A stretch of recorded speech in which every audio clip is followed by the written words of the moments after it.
Bienvenidos al sexto episodio de Con P de Podcast, vuestro podcast favorito en YouTube, en Spotify, en las redes sociales, en todos lados.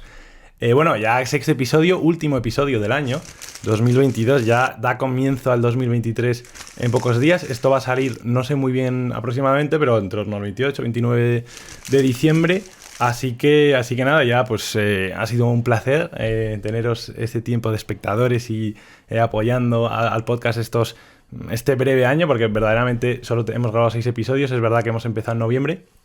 Así que bueno, estad atentos en 2023 porque va a haber muchos podcasts muy interesantes, futuros invitados muy top, como siempre. Y hoy os traigo aquí uno de los que siempre os prometo. Hoy vamos a tocar temas muy filosóficos, muy interesantes, que os van a gustar mucho. Así que nada, el invitado de hoy es misionero, sacerdote, amante del heavy metal. Es un verdadero placer tener en el sexto episodio de Con P de Podcast al Padre Esplugues. ¿Qué tal? ¿Cómo estás?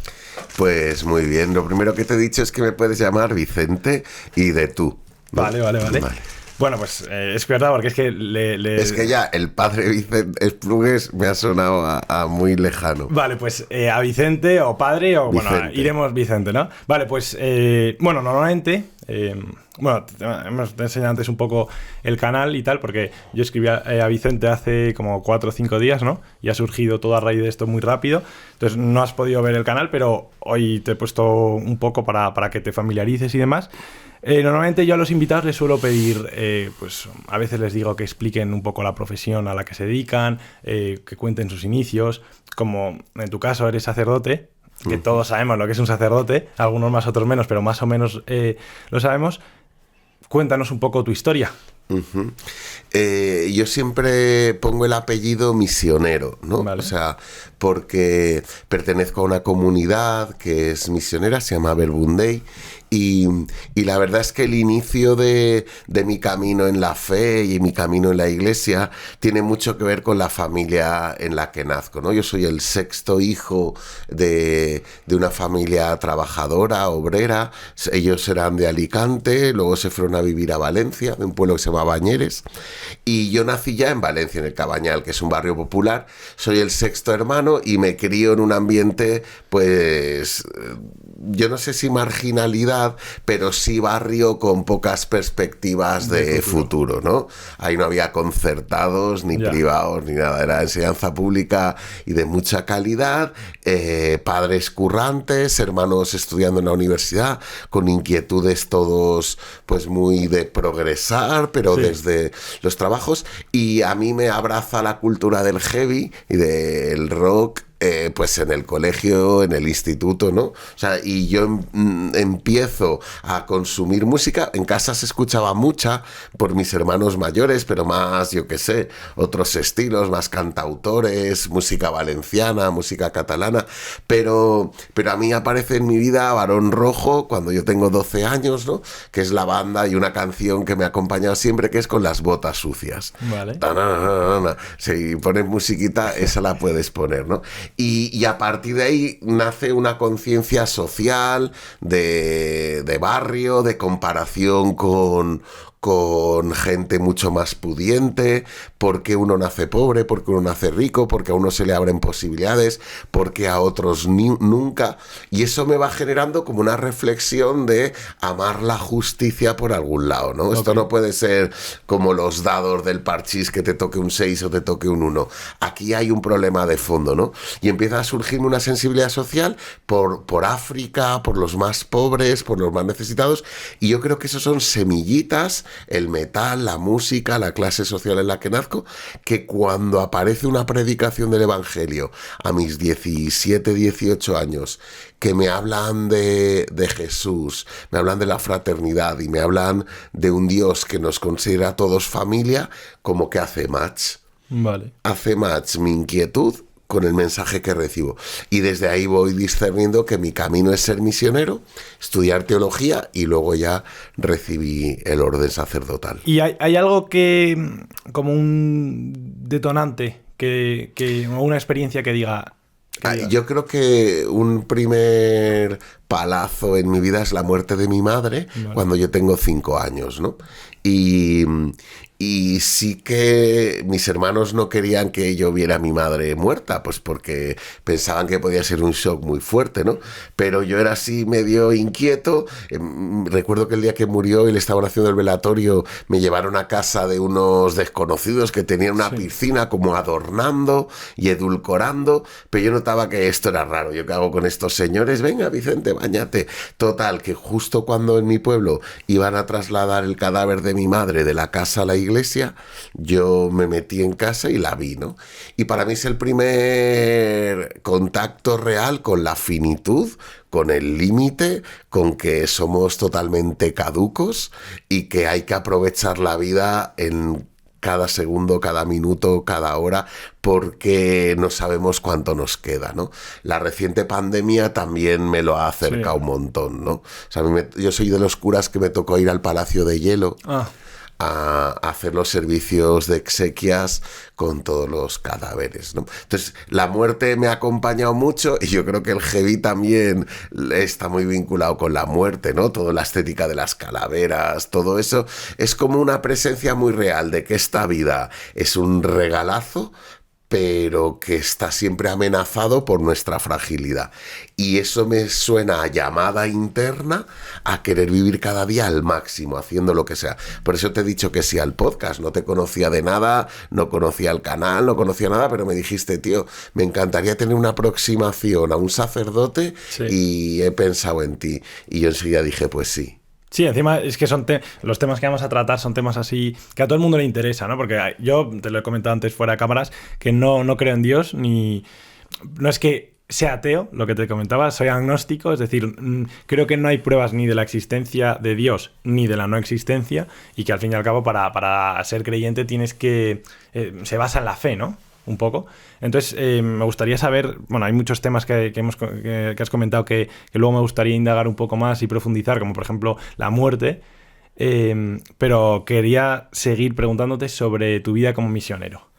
Vale, me he quedado en lo de discernir, ¿no? Que el discernimiento a mí también me parece una palabra muy chula porque habla del protagonismo que tú tienes en las decisiones que tomas, ¿no? O sea, hay pensamientos sobre la humanidad en que estamos predestinados.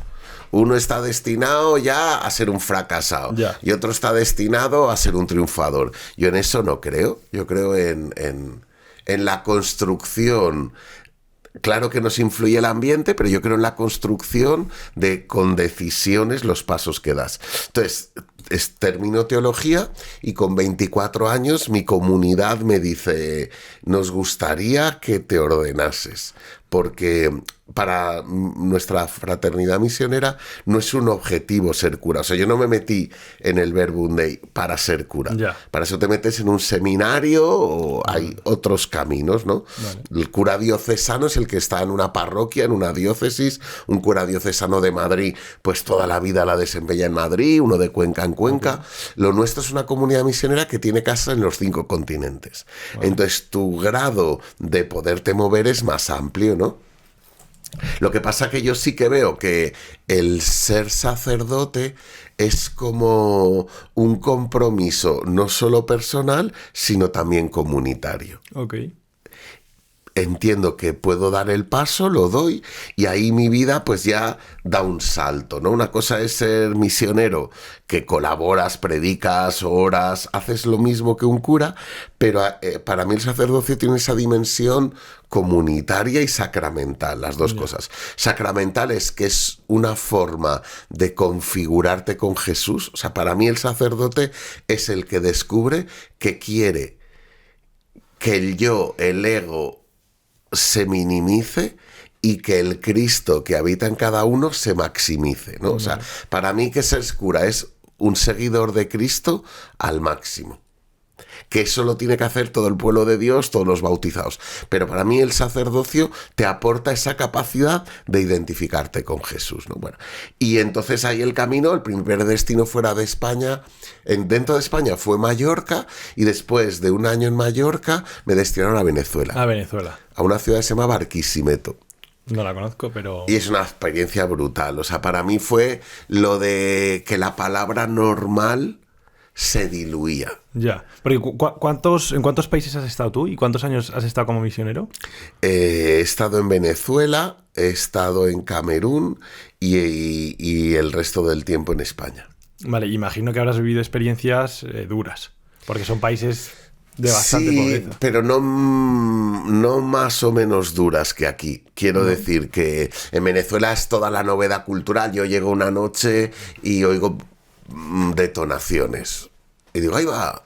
Yo llegué en octubre y oía pa, pa. Y pienso, joder, petardos, como en Valencia, ¿no? Pirotecnia. Y me miran serio y me dicen, no, padre, son tiros, ¿no? Entonces vivíamos en una barriada en Barquisimeto, muy periférica, con ranchitos, que son las favelas, las chabolas, y la verdad es que ese contacto con la pobreza y con la sencillez de la gente te confirma la necesidad de vivir de una manera alejada del consumismo y alejada de, pues, de todo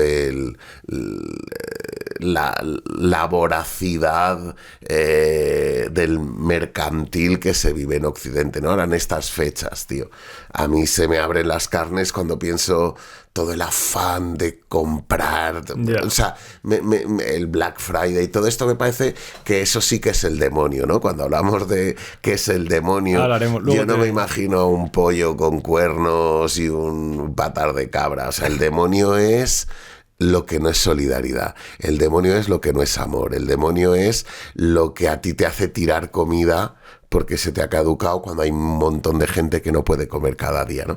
Luego eso se radicalizó en África. O sea, yo en Camerún sí que al ir sentí que era no más o menos la vida de España, sino que era otra cosa.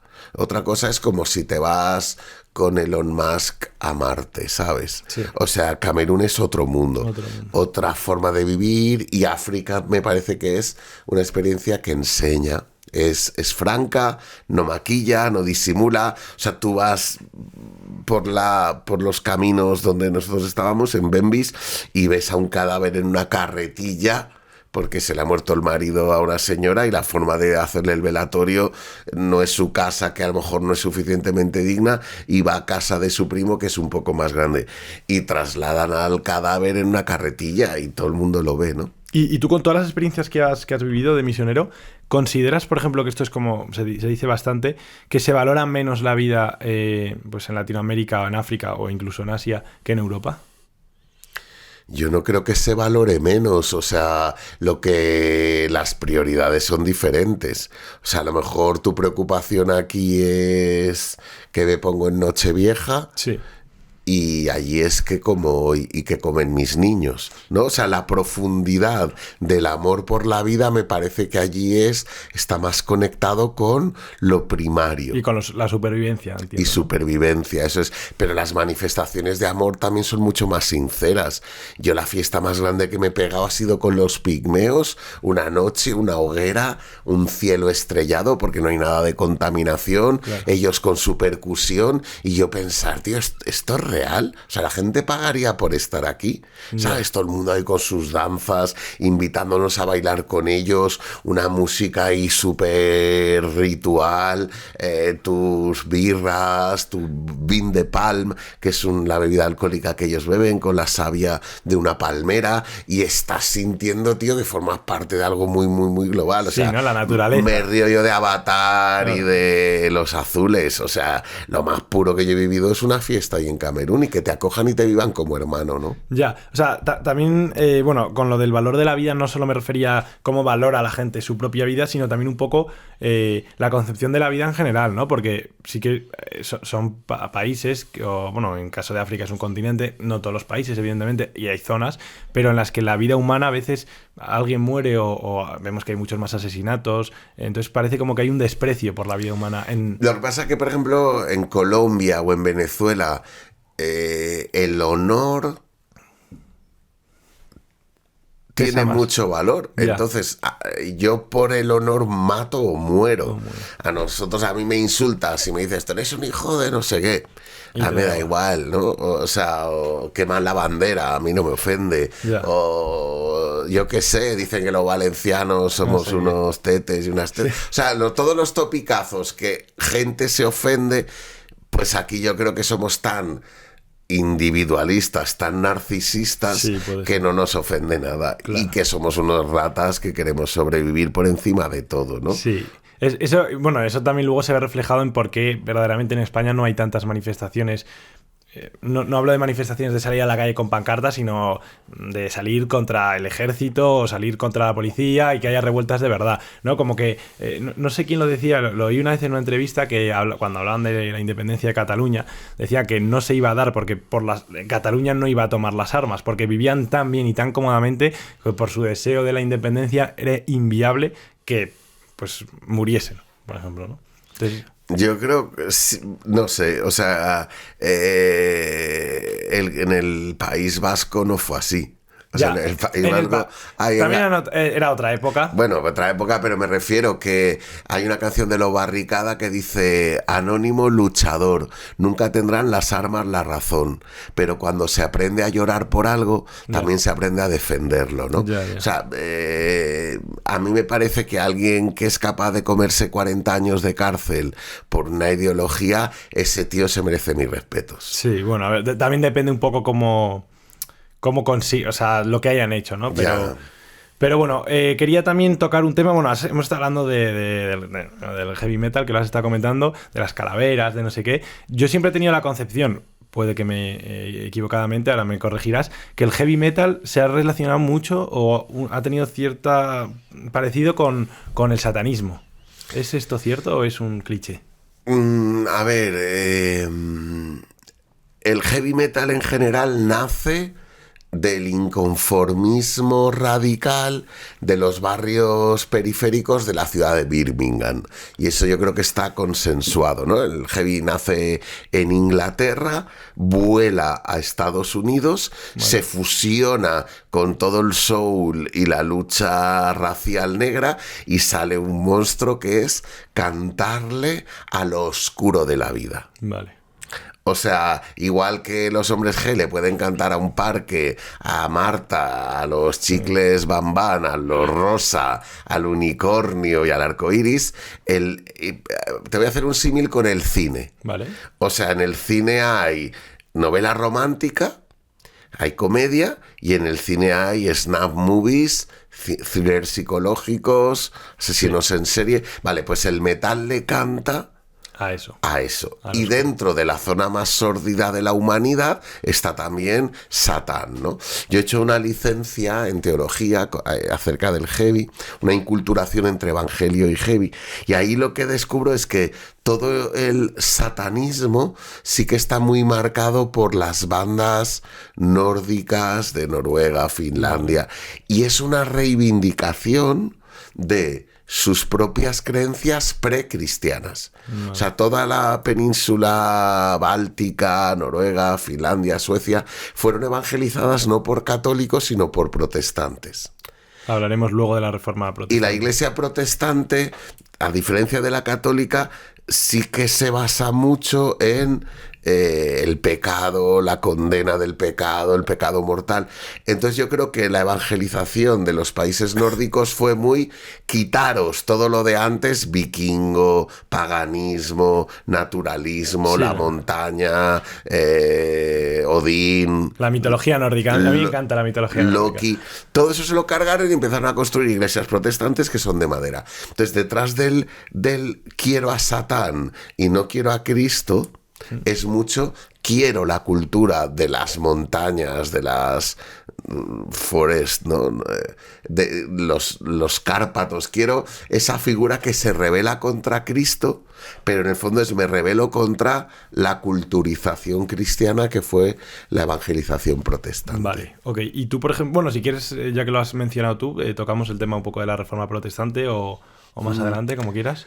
O sea, me parece que Lutero era católico, era un monje agustino. Sí, bueno, Martín Lutero, estamos hablando de que es siglo XV, ¿no? Finales del siglo XV, y la Reforma Protestante es del siglo XVI, principios del siglo XVI, ¿no? Por lo que se separa de la Iglesia Católica, surge otra rama del cristianismo, que es la Iglesia Protestante, ¿no? Que también, bueno, luego si quieres hacemos también más hincapié en el resto porque el cristianismo no solo es protestantismo y catolicismo, también está la rama ortodoxa, luego está lo anglicano. No, pero el anglicano lo metería, ¿no?, dentro del protestantismo. Pero, no, es otra cosa. Y luego también hay una cosa que estaba indagando, el nestoriano o algo así, el monofistas. Son cosas que, bueno, lo he mirado en internet tampoco. No, pues eso son herejías. Vale. Bueno, luego si quieres también las hablamos, que me interesa saber un poco. Pero las más mainstream, por así decir, ¿no? La raíz de todo es Martín Lutero, que él descubre que la Iglesia Católica está haciendo unas prácticas habituales y proponiéndolas al pueblo de Dios que no nacen directamente de la tradición bíblica, ¿no? O sea, para los católicos nosotros tenemos 3 fuentes de revelación. O sea, Dios se nos acerca a los católicos y decimos Biblia, tradición y magisterio. Que Biblia es la Biblia, la palabra de Dios. Tradiciones, cómo se ha ido viviendo la fe a lo largo de la historia de la Iglesia y con los santos, o sea, que son pequeñas traducciones en diferentes contextos culturales. Entonces, para nosotros es mensaje de Dios Francisco de Asís, o Teresa de Ávila, o Ignacio de Loyola, o Teresita de Lisieux, o sea, personas que no están vivas, pero que han entendido el Evangelio de una manera, nos nutren a los que estamos en el presente, ¿vale? Y una tercera es magisterio, que magisterio es el Papa, los obispos, los cardenales, ellos siguen siendo revelación de lo que Dios quiere para cada momento. En cambio, los protestantes se cargan 2 de esas fuentes, solo scripta, dicen solo Biblia. A mí no me hagas cosas que no dice la Biblia. Yeah. Son muy literalistas, ¿no? Lo cual no está mal. O sea, yo también creo que la palabra de Dios es lo fundamental. ¿Por qué? Pues porque luego el magisterio solo puede hablar de palabra de Dios. El del Papa Francisco, el de Juan Pablo II, el de Benedicto, se basan en el Evangelio, no se pueden inventar nada. Y luego la tradición, lo mismo, los santos y las santas son santos y santas en la medida que encarnan la vida de Cristo y la vida de María y la vida de los apóstoles. No se pueden inventar nada, ¿no? Entonces, Lutero tuvo esa intuición, sobre todo era el tema de las bulas, que las bulas eran, volvemos a lo mismo, los ricos pagan pasta y se les libera de unas ciertas obligaciones. Y luego también se quejaba de las ventas de indulgencias plegarias y la corrupción un poco que había en la Iglesia en aquel entonces. Entonces esa voz fue profética y en muchísimas cosas la Iglesia actual está de acuerdo con él. Yo he conocido teólogos que dicen San Martín Lutero, o sea, que santifican su mirada crítica, lo que luego en esa lucha con el Papa de aquella época rompió los lazos de sentirse parte y se separó, ¿no? Y de ahí nació luego ya con Calvino, con Lutero y tal, pues nació otra tradición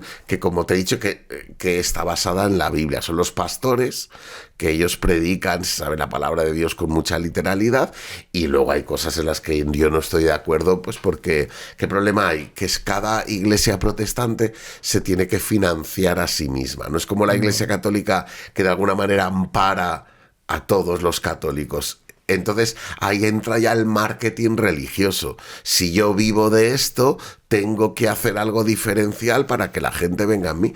Hay una serie muy buena en Netflix que se llama Hoja Verde, en inglés. Green, no sé qué, ¿cómo se llama hoja? ¿Te suena? Sí, Leaf. Greenleaf, pues. Y entonces es toda la historia de una iglesia protestante negra en una ciudad ahí, y a mí me iluminó mucho porque ves las movidas que hay, ¿no? Ya.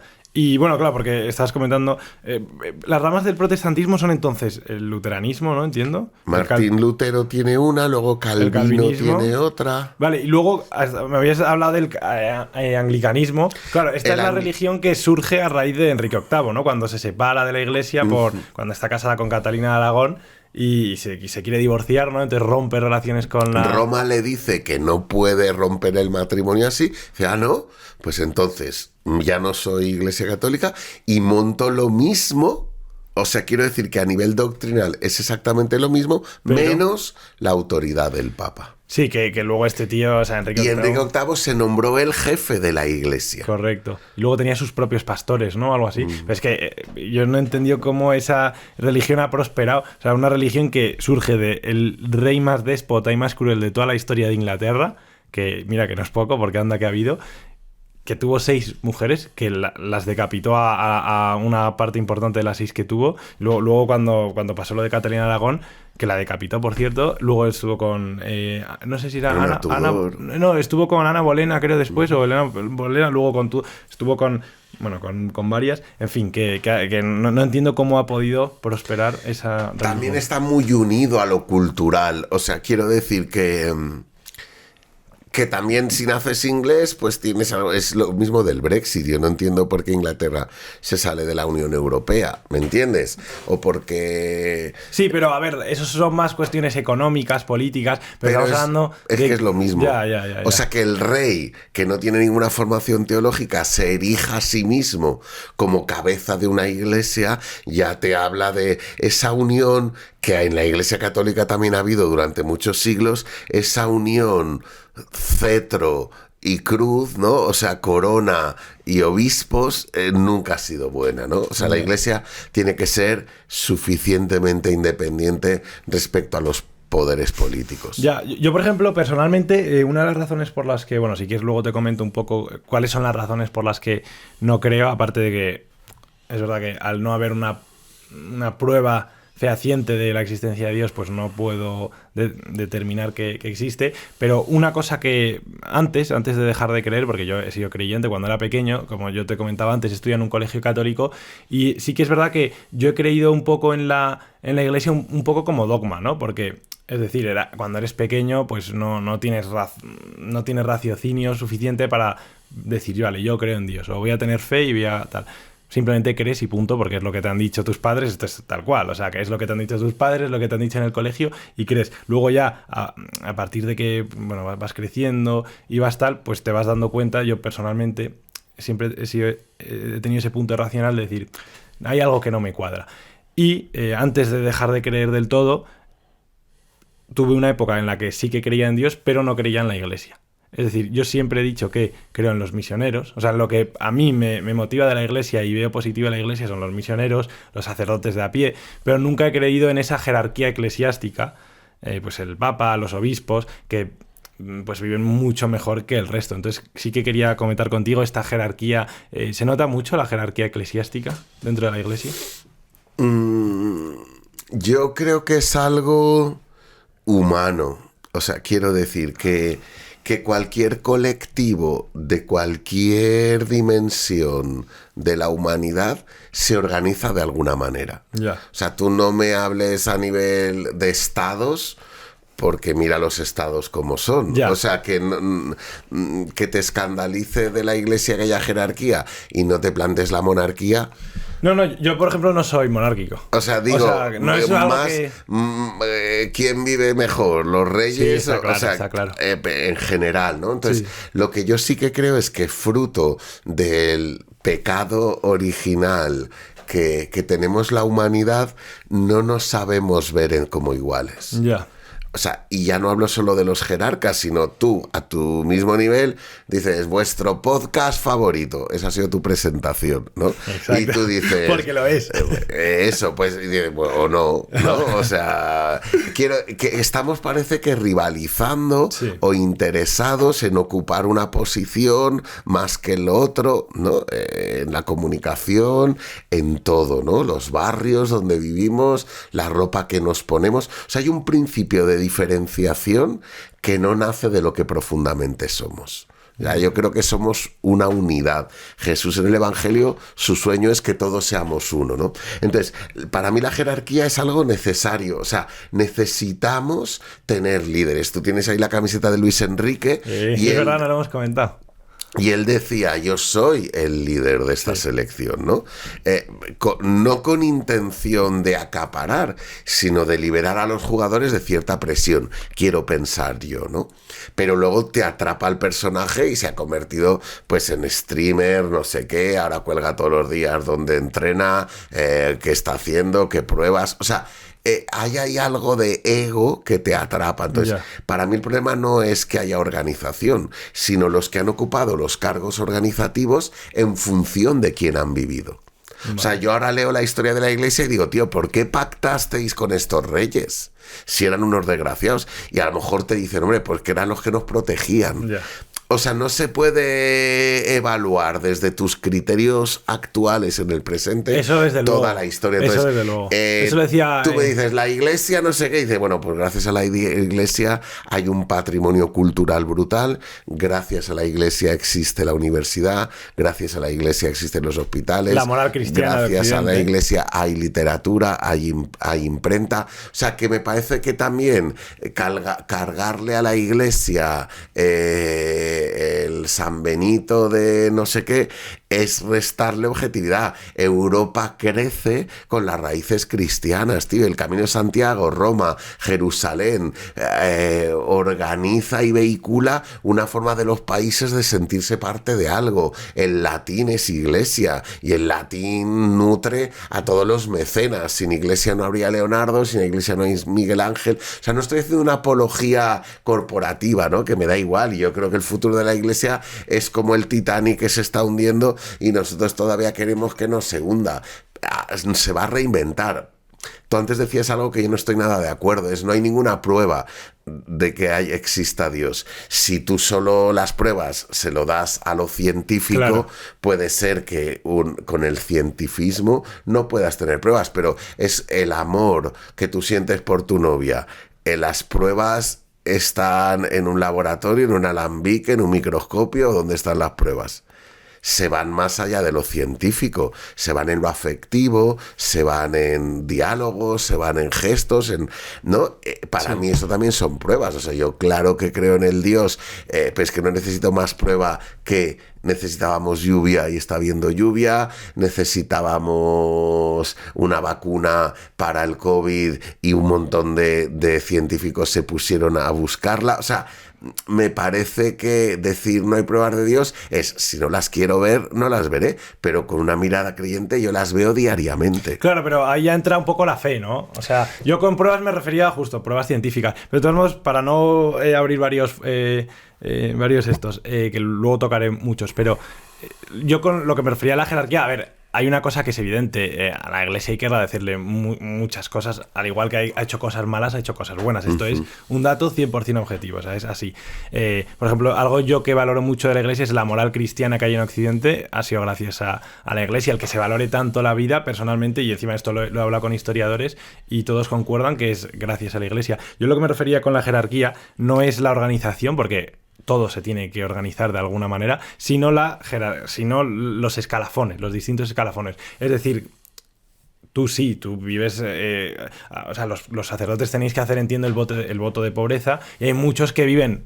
Yo, todos los que conozco, viven eso, con lo justo, cumplen lo que predican y perfecto. Pero es verdad que cuando hablamos de la Iglesia... aunque la gran parte... Pero por ejemplo, jerarquía en España, pues es un señor que se llama Carlos Osoro, que es un tío que vive sencillo, de verdad. No sé qué, Omeya, que está en Barcelona, Enrique Benavent en Valencia, o sea que tampoco... ¿Cuántos obispos conoces tú? ¿Y con cuántos has hablado? Pues ya está. No, pero hablo de, por ejemplo, el Vaticano... Pero es que el Vaticano está hecho por personas, el edificio no lo ha hecho Jorge Bergoglio. No. Lo recibe en herencia. Como yo estoy en la Parroquia de las Américas y yo no he decidido nada de cómo está arquitectónicamente, la recibo. Entonces se me puede juzgar por los años que yo ocupo ahí, que he hecho, no por las paredes y el escenario. Quiero decir que el Vaticano, tío, pues viene de donde viene, los museos vaticanos vienen de donde vienen, o sea, por eso te decía lo de, tú mira cómo es un día de la vida del Papa Francisco y me dices si ahí ves evangelio o no. Y de los que le rodean y de las religiosas, o sea, que me parece también muy injusto, sin tener ni idea, hacernos, no lo digo por ti, Sí, es que es en general, todos los curas son pederastas. Bueno, eso es me parece eslogan. una animalada. Ya, pero se hace o se generaliza sin tener ningún conocimiento, ¿no? Sí. O todos los gays son promiscuos, Ya. igual de animalada. Sí. Pero que igual que te suena mal una sentencia sobre un colectivo, a mí me suena mal sobre el mío, ¿no? Ya. Porque es muy fácil faltar a la dignidad y calumniar. Sí, no, estoy totalmente de acuerdo. O sea, esto no lo malinterpretes. Simplemente No. estoy señalando un poco eso, la jerarquía eclesiástica, que es algo a lo que bastante gente apela. De todos modos, no digo que bien, mal, a ti te puede parecer bien, mal, o sea, lo respeto. Es mi opinión, de todos modos, no es Sí, una pero verdad absoluta. ¿qué jerarquía qué es? O sea, por eso te estoy intentando invitar a que pienses Sí. que detrás de la jerarquía no hay un ente abstracto, hay personas que tienen un Ya. origen y que te digo yo que la mayoría intenta hacer las cosas bien. Y también las ha hecho mal. Y no solo en la historia. Hay casos recientes de tapar a algún abusador o no afrontar el problema de los abusos sexuales o de conciencia.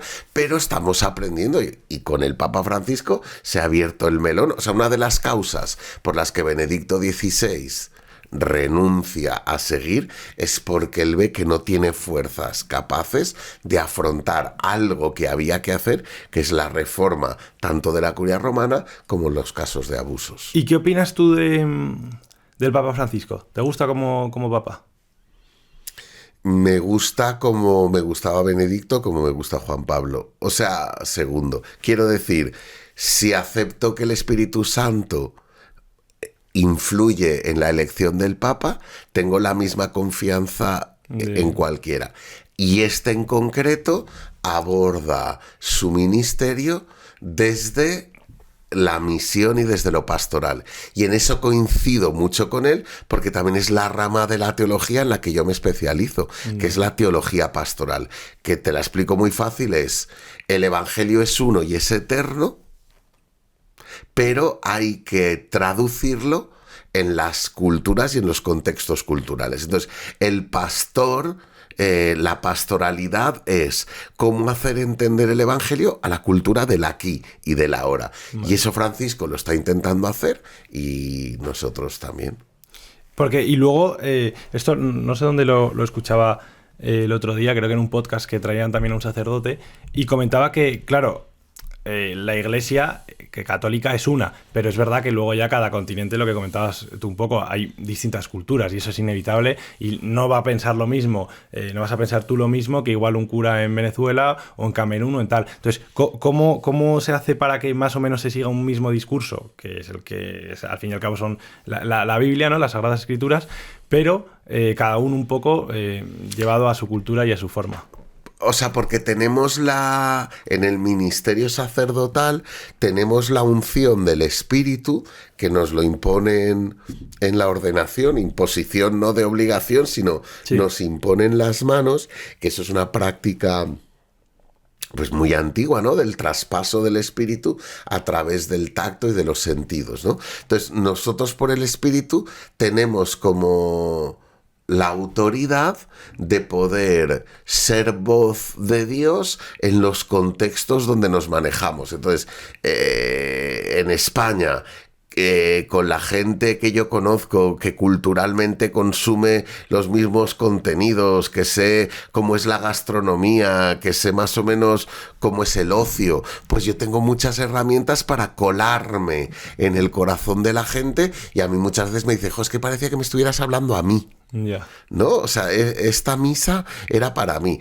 Eso, si yo me voy a Finlandia, tendré que estar mucho tiempo hasta lograrlo. Claro. Entonces, esa pluralidad y esa confianza en que todos tenemos la misma intención.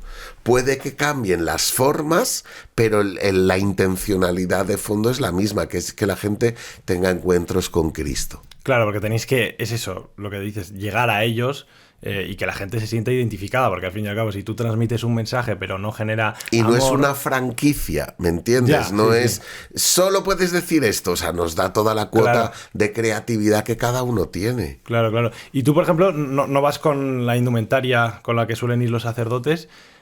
vas con los anillos, tienes un aspecto que la gente si te ven piensa, no es sacerdote ni de broma.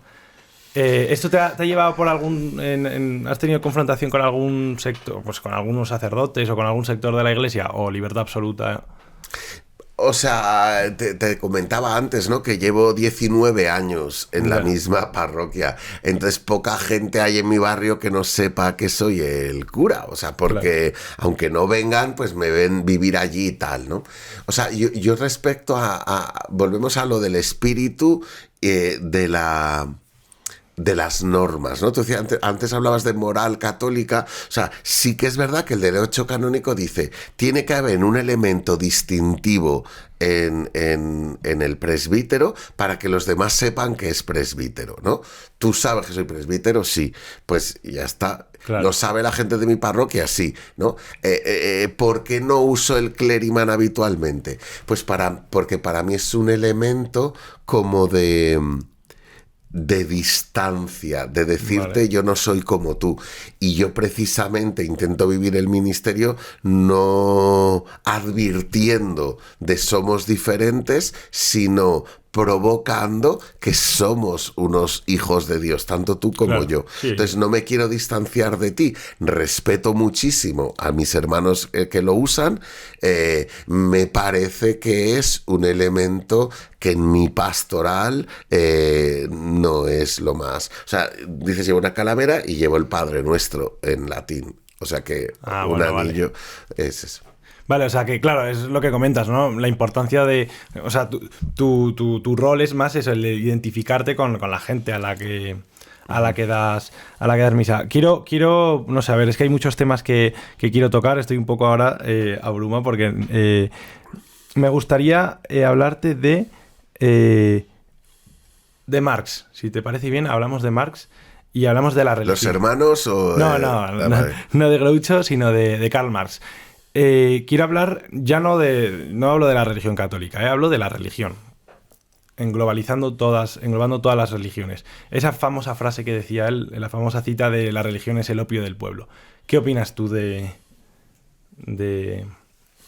esa realidad ilusoria que decía él, ¿no? A la que apelaba? Que Marx hace un análisis buenísimo de las estructuras de pecado que hay en el mundo. O sea, quiero decir que el diagnóstico del marxismo y del comunismo para mí es muy cierto. Vale. Ahora, la solución o la terapia, o sea, es verdad que hay una lucha de clases, eso a mí nadie me lo puede negar, es verdad que hay unos empresarios que explotan. Sí. Y eso no es de los 80 ni de los 70. Sí. O sea, tú eres un becario, vas a cobrar 1.000 pavos, vas a currar... O sea, todo, 1.000 y mucho. Yo conozco muchos colegas que trabajan en PVC, auditorías y movidas de esas que son una auténtica esclavitud. Sí. No hablemos de los riders, de las personal doméstico, la que cambia los pañales a tu abuela, que no tiene seguridad social. O sea, que no estamos hablando de algo etéreo. Marx dice, aquí hay una lucha social. Él propone la lucha de clases y la revolución. En esa terapia o en esa posología para cambiar la situación es donde yo no estoy de acuerdo, ¿no? Sí que hay una espiritualidad que adormece.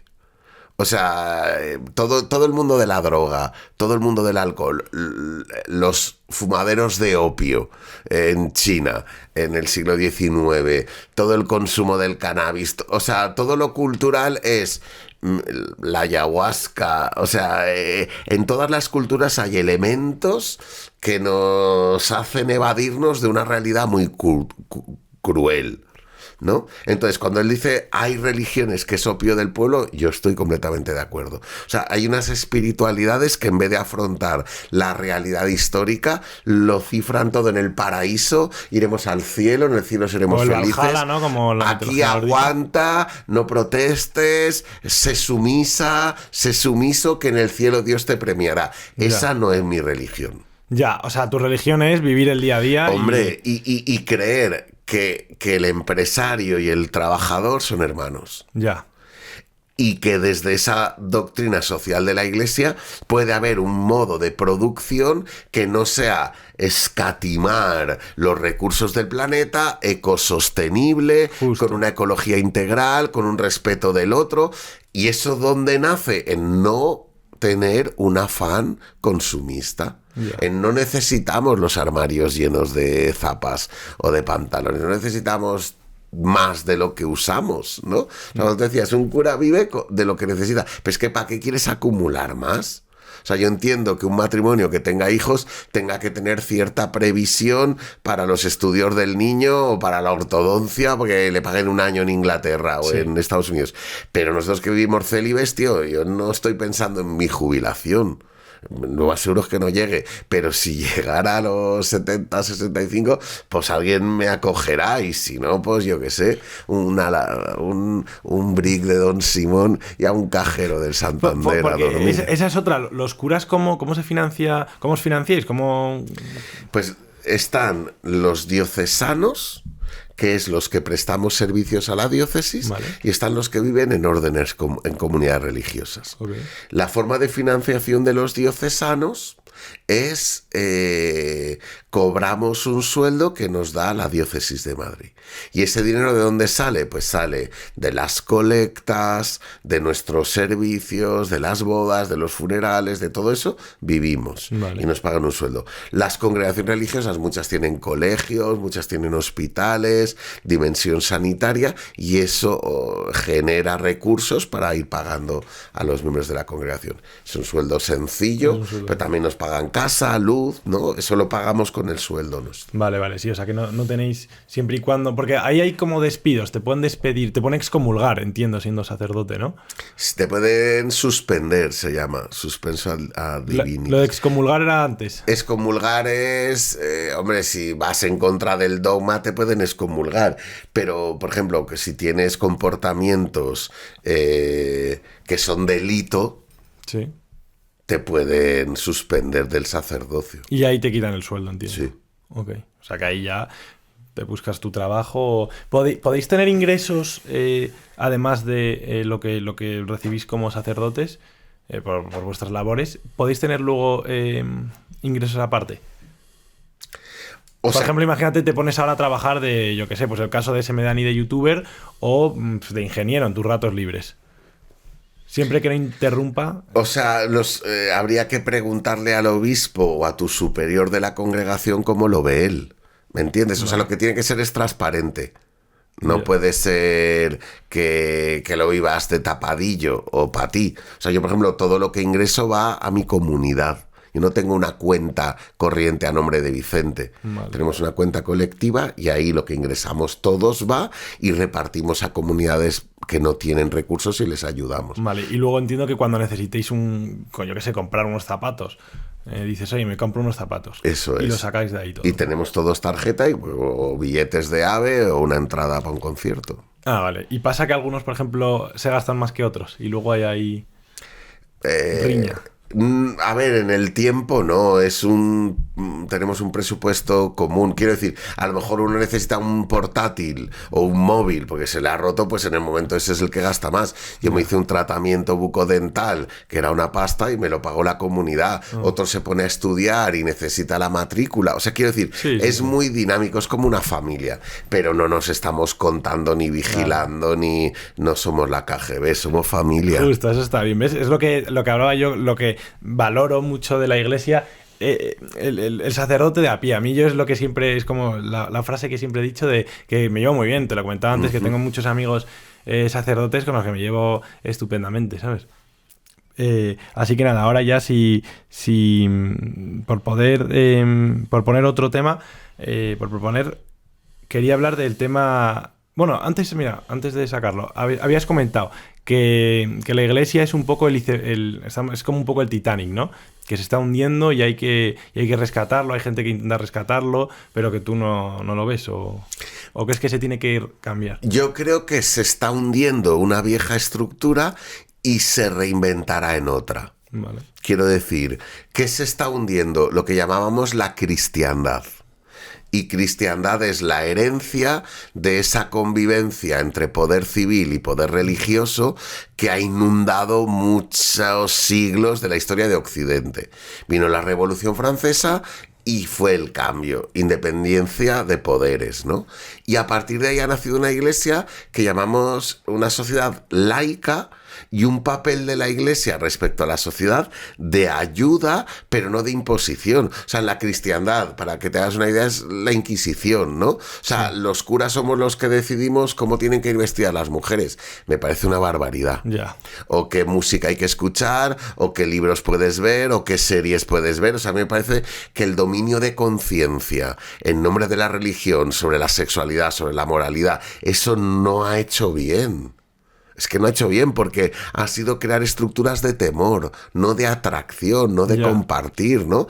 Ha generado una imagen del sacerdocio como el hombre perfecto. Y es mentira, todos los curas tenemos fragilidades, nos confesamos secretos inconfesables y mucha hipocresía en muchos casos, ¿no? De quererte vender una imagen de hombre idealizado, recto, que sabe las respuestas a todo, cuando en el fondo tienes las mismas dudas que cualquiera. Ya. Pero es que humaniza mucho más sentirte normal y hacer camino juntos. O sea, cuando hablábamos de las pruebas, yo me he puesto un poco ahí farruco diciendo, oye, yo creo que sí que hay pruebas sobre Dios, pero ni te lo impongo ni no, es como yo lo veo. Y me parece que es justo en el caminar juntos que vamos descubriendo todos la luz, igual que la ciencia ilumina muchos aspectos de la vida de la iglesia y lo valoras. Creo que también la iglesia es interlocutora y tenemos un patrimonio de trabajo sobre el corazón y sobre el conocimiento del ser humano que a veces la sociedad también necesitaría escucharlo. ¿Y crees que es bueno dudar, que los curas, los propios sacerdotes, duden de su fe? O duden, bueno, no de su fe, sino de la existencia o de ciertas cosas. Es que la duda es humana. Quiero decir, Claro. El que crea que lo tiene todo claro es que ha metido a Dios en una cajita. Ya. O en un concepto. Me gusta una frase que dice, definir es limitar. Ya.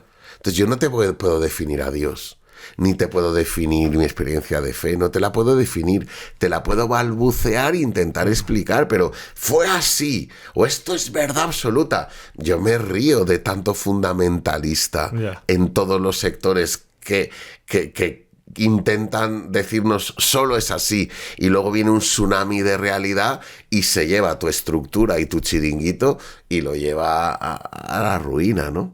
Sí, no. Sí, yo también creo que la duda... Dudar es humano. Sí, y que no tienes que... Estos temas... A ver, es que es un tema muy... Es lo que decíamos, ¿no? Lo que comentaba yo al principio. Que no hay pruebas ni de la existencia ni de la no existencia. O sea, es decir, puede tanto existir Dios como no, y no tenemos ni la más remota idea. Y por eso hay que dudar y preguntárselo constantemente, aunque... Vamos a morir. A ver, pero por ejemplo, de Jesús no puedes dudar. Ya, como personaje mira, histórico. ¿Jesús como personaje histórico existió de verdad? Sí, arqueológicamente.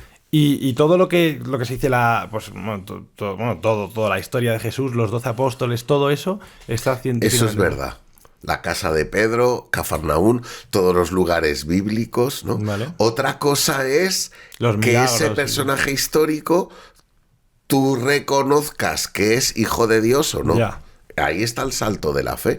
Pero que hubo un Jesús, que hubo una María Magdalena, todo eso es cierto. Que murió crucificado y todo eso. Mira, ahora ha habido una exposición en Salamanca de Mystery Men, que es cómo quedaría el cuerpo de Cristo con un hiperrealismo brutal a tamaño real desde lo que nos ha llegado por la Sábana Santa. Vale. ¿No?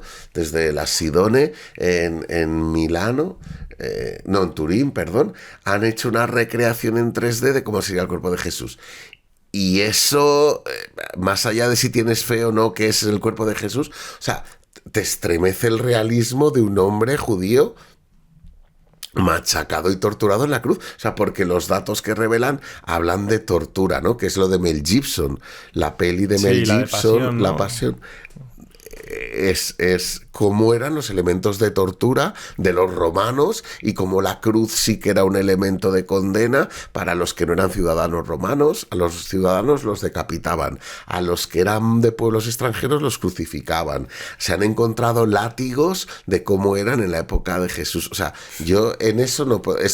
Si tú dudas de por qué existió Jesús, puedes dudar de por qué existió Aristóteles o sí, Platón, de la historia misma, ¿no? De los personajes. Julio César. Eso es. está el postiguillo este vendiendo libros como churros de la historia de Roma, se dice, joder, ¿pero cómo sabes que existió? Pues lo mismo sería con Jesús. Vale, porque, claro, es que la figura de Jesús, es que literalmente datamos las fechas en base a eso, a Jesús. O sea, es que sería un poco, en verdad, claro, negar la propia historia.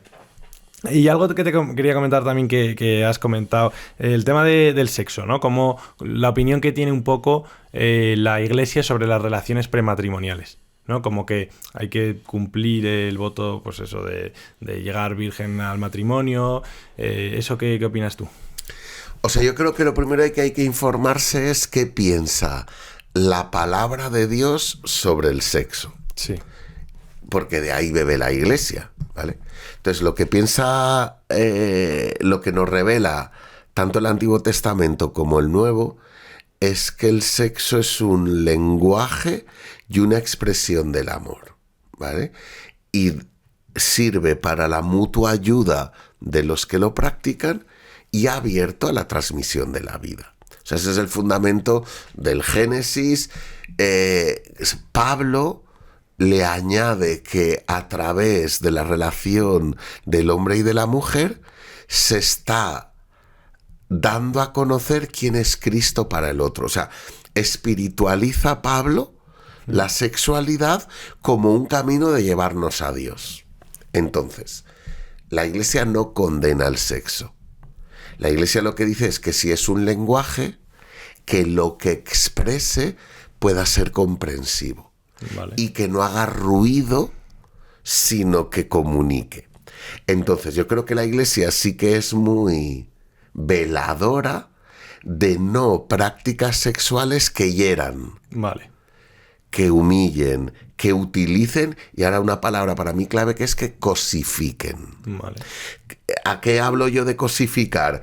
Cuando yo no estoy amando a alguien, sino utilizando al otro para mi placer, ¿no? O sea, no estoy queriendo a una mujer, quiero tener un orgasmo y la utilizo. Porque eso no es neutral. O sea, cuando hablamos de la sexualidad en la Iglesia, no hablamos de un pasatiempo. No es echarse una partida al LOL, no es jugar una timba. Es humanizar o deshumanizar.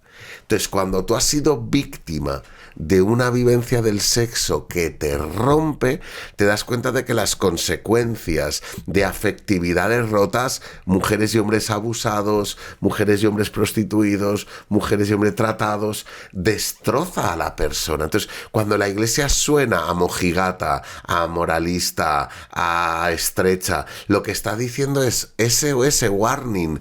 Esto no es un juego, señores. ¿Qué pasa? Que la sociedad, como sabe de nuestros impulsos atávicos, de nuestros instintos, hipersexualiza todo. Yeah. Entonces parecemos contrarios a el desmadre sexual. Pero es que nosotros tratamos con las víctimas de esos usos no sanos de la sexualidad.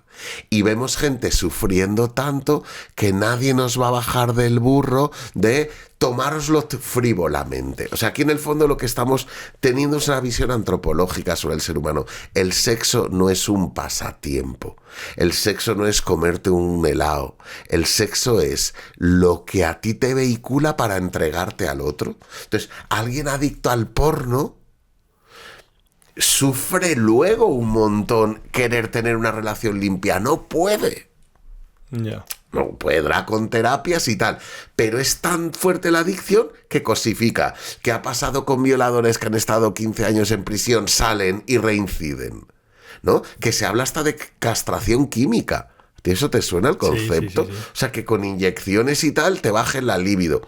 Entonces lo que estamos diciendo es una libido descontrolada es una libido que daña. Una sexualidad ordenada es una sexualidad que humaniza.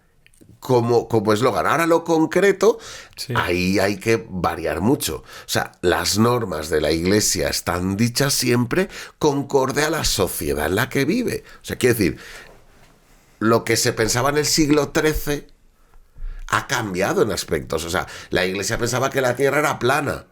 Y fruto de la evolución reconoce que es redonda. se pensaba que el Sol giraba en torno a la Tierra. Vino Galileo, Copérnico... Sí, las teorías heliocéntrica y geocéntrica. Vale, a lo que me refiero es que cosas que se decían... ¿Por qué se llama Finisterre? Galicia. Porque era el cabo de... Sí, Era el final del mundo, no se conocía el final América. de la Tierra. El final de la Tierra. Luego el Colón fue para allá...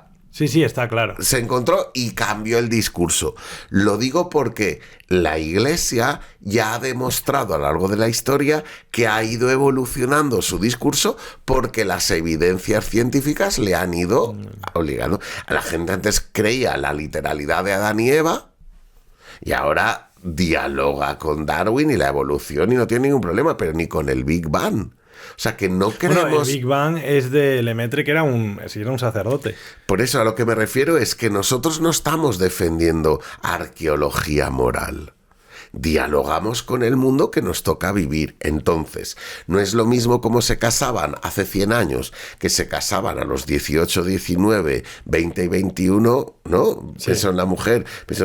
A la actualidad, donde os casáis o se casarán con 34, 36. Entonces, no le puedes pedir lo mismo a un pollo que se casa con 19, que ahí lo de la virginidad puede que tuviera más sentido, que a un tío que se casa con 40. No le puedes pedir que sea virgen a los 39. O sea, digo que lo cultural afecta. ¿Yo qué hago con toda la moral de la Iglesia?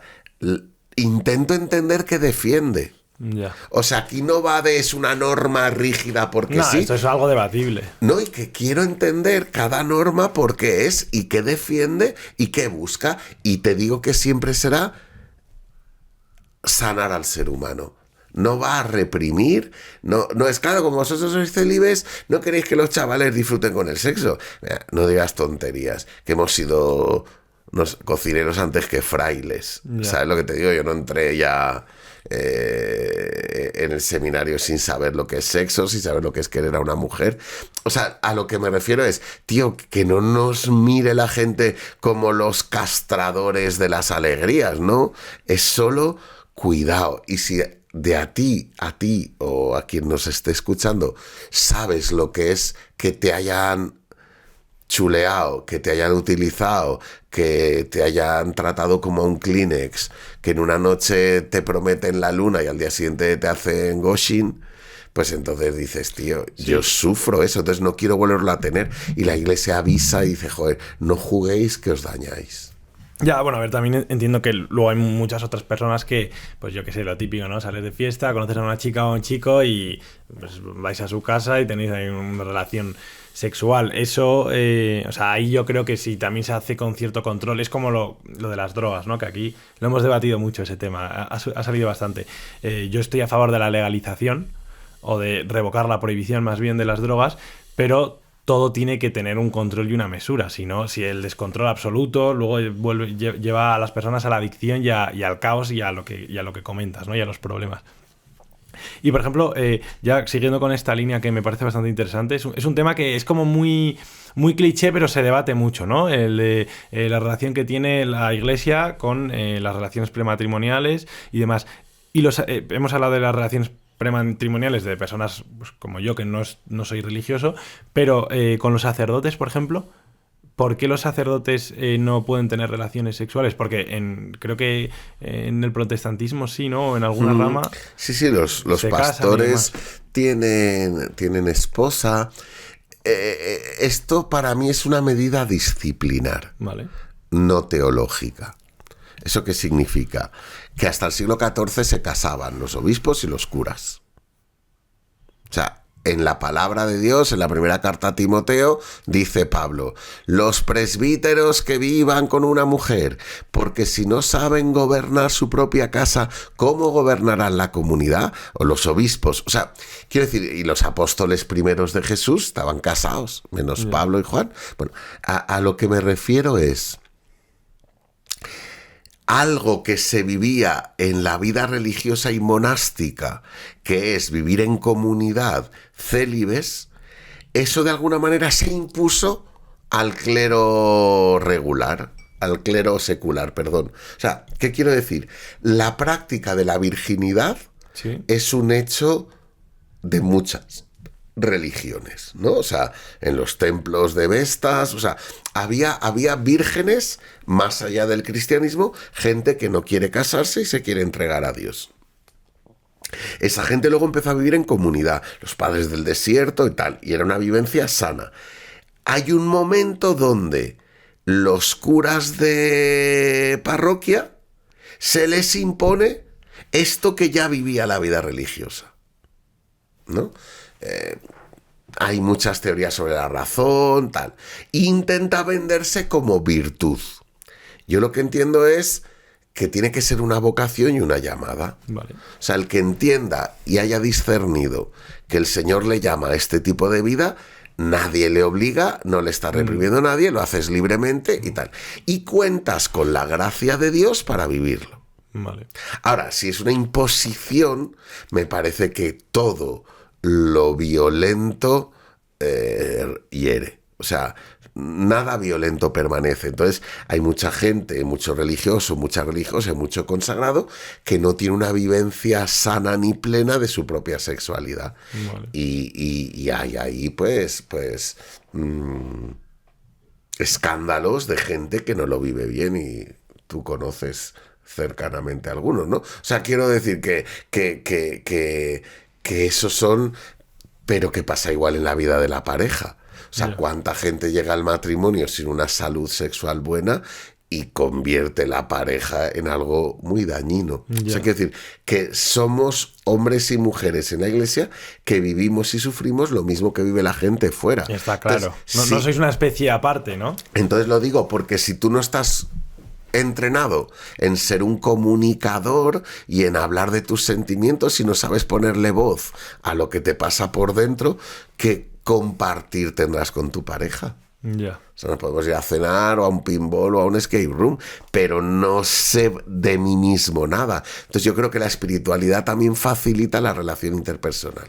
Claro, y ha habido muchos... No, pero luego oí un caso de que había unos, creo que sacerdotes, que se pasaron del protestantismo a la Iglesia Católica y sí que les permitieron mantener lo que tenían. Sí, eso pasó con un grupo de anglicanos. Sí, anglicanos. Joder, y esto no choca mucho, no hay como dices, wow. No, pero si tú me preguntas, si tú, Vicente, te casarías, si ahora el Papa dijera que os podéis casar, no lo sé, tío, yo tengo, o sea, primero que no tengo candidata, pero segundo, también ya tengo una vida muy hecha. Ya. Y yo no sé si yo ahora tendría capacidad de acoger a alguien en mi vida a esos niveles. O sea, que yo no me veo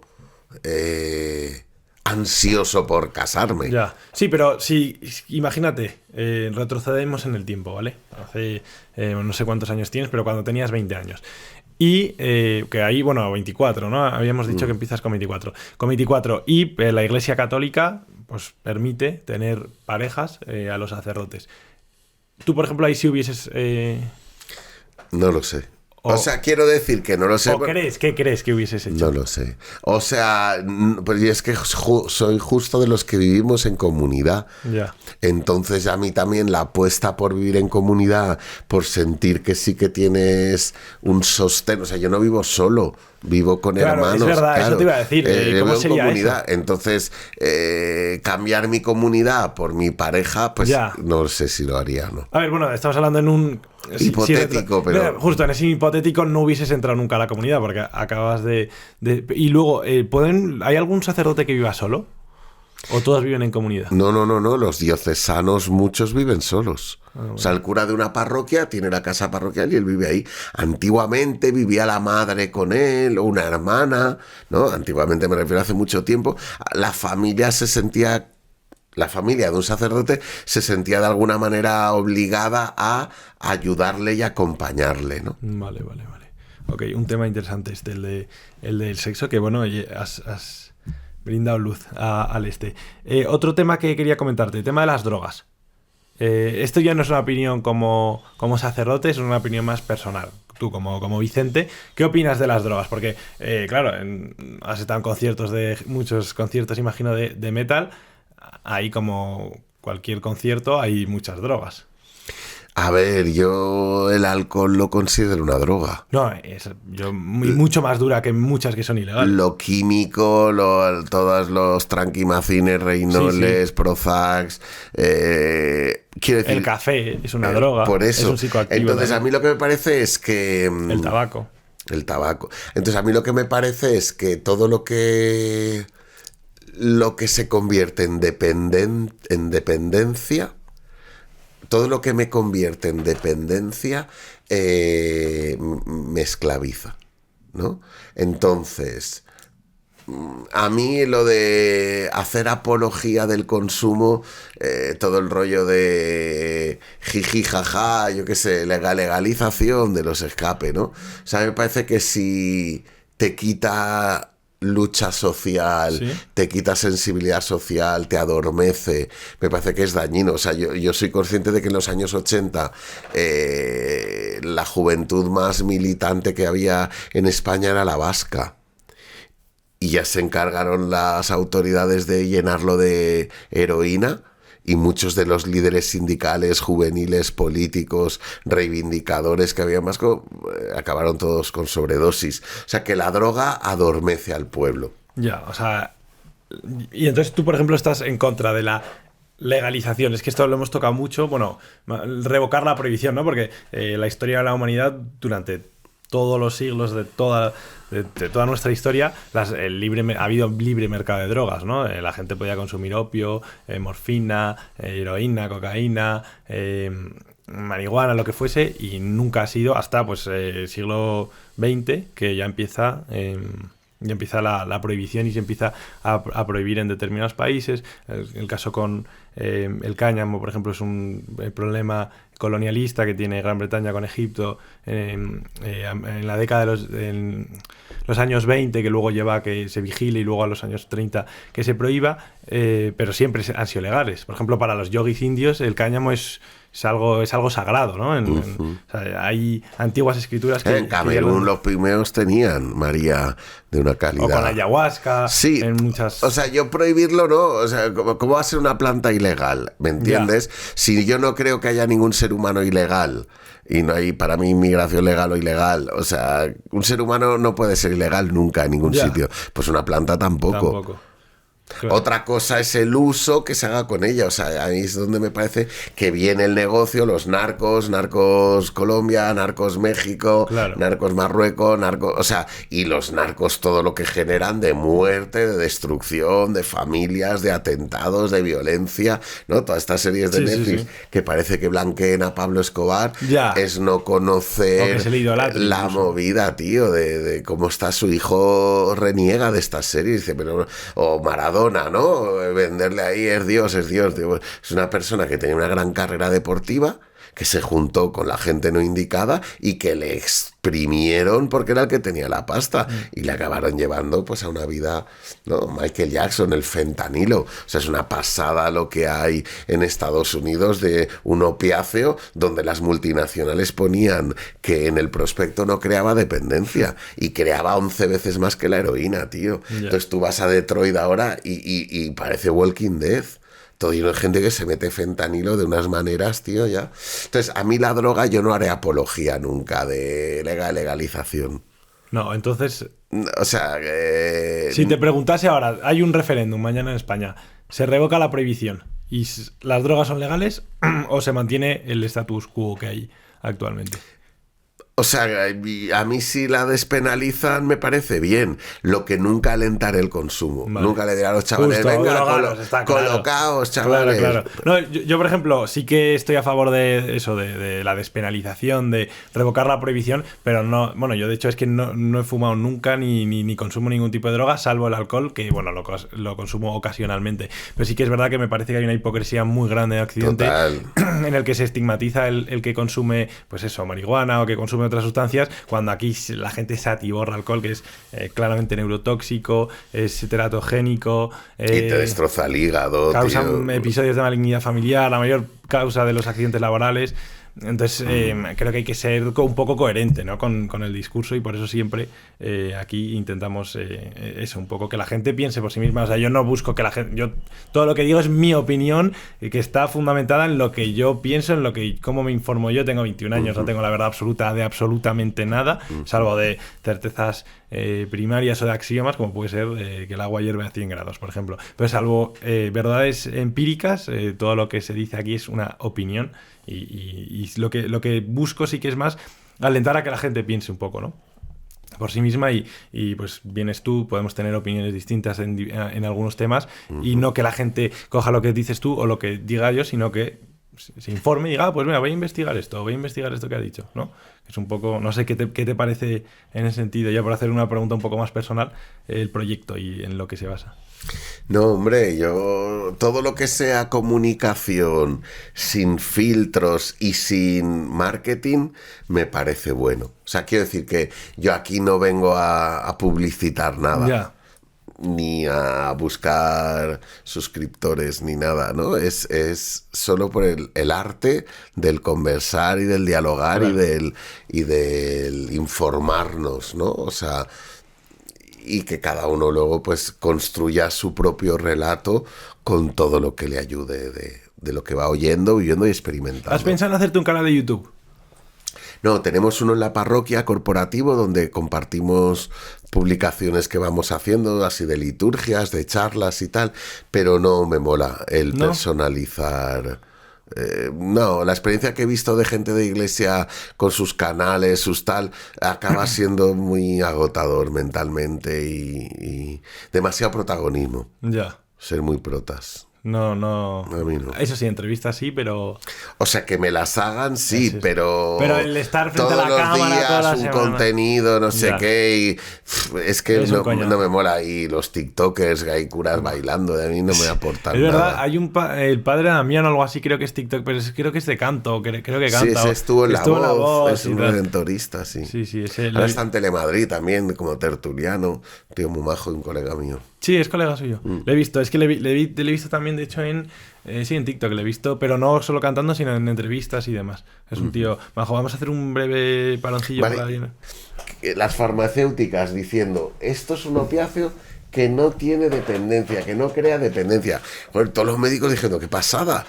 Y creaba 11 veces más que la heroína, tío. Ya, a ver, yo también soy de los que piensan que, o sea, no es... El discurso no es hay que legalizar las drogas, es que hay que informar a la gente. O sea, esto lo decía mucho Escotado, y yo sigo su línea de la información no es la droga mata, todo es contra la droga. O sea, la información son cosas muy concretas y muy precisas. O sea, hay que legalizar las drogas, pero eso tiene que ir acompañado de información. La información son cosas, muy precisas. Por ejemplo, dosis mínima activa por kilo de peso. Pero ¿quién se lee un prospecto de cualquier pírula? Bueno, pero puede ir acompañado con concienciación, ya sea social o en la tele. O sea, pero que no es lo mismo un chaval de 13 que un tío de 30.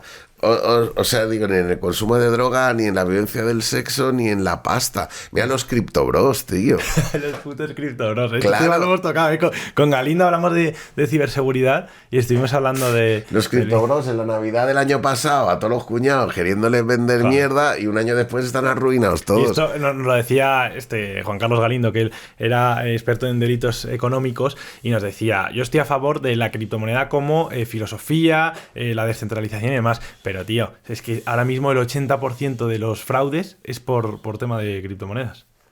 Más luego la volatilidad que tiene y eso. Pero eso porque la gente no tiene información. Yo es que, por ejemplo, con las drogas creo que la prohibición lo que hace es que se rodea todo de una mitología que hace que se consuma aún más, ¿no? O sea, en la antigua Grecia, por ejemplo, los consumidores de opio, para los adictos al opio no hay ninguna palabra. Sin embargo, para los adictos al alcohol hay muchísimas.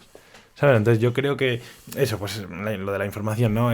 Dosis mínima activa por kilo de peso, dosis media mortal por kilo de peso, efectos subjetivos con dosis medias, bajas o altas, efectos orgánicos más habituales con dosis medias. En plan, yendo un poco con eso, yo creo que sí que iría a mejor en general la sociedad, pero como todo, o sea, en la vida hay que tener información.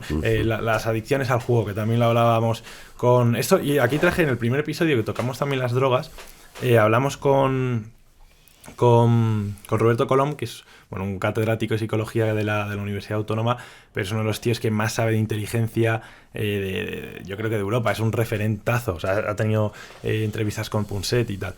Y él, por ejemplo, sí que estaba a favor de la legalización porque creía que no iba a tener peores efectos que los que hay actualmente, ¿sabes? Entonces, no sé, y con el juego también, por ejemplo, él no estaba en contra del juego, sino que la gente tiene que saber que siempre que va a un casino va a perder matemáticamente, tiene ese pequeño porcentaje que a largo plazo se materializa y hace que lo pierdes todo, ¿no? Pero bueno, yo aquí no sé, esto no sé si no he dado corte ni nada. Pero bueno, da igual.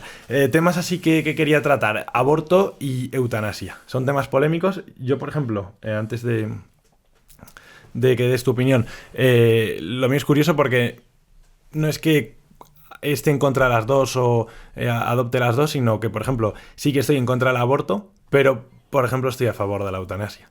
Entonces, no sé cómo te posicionas tú o...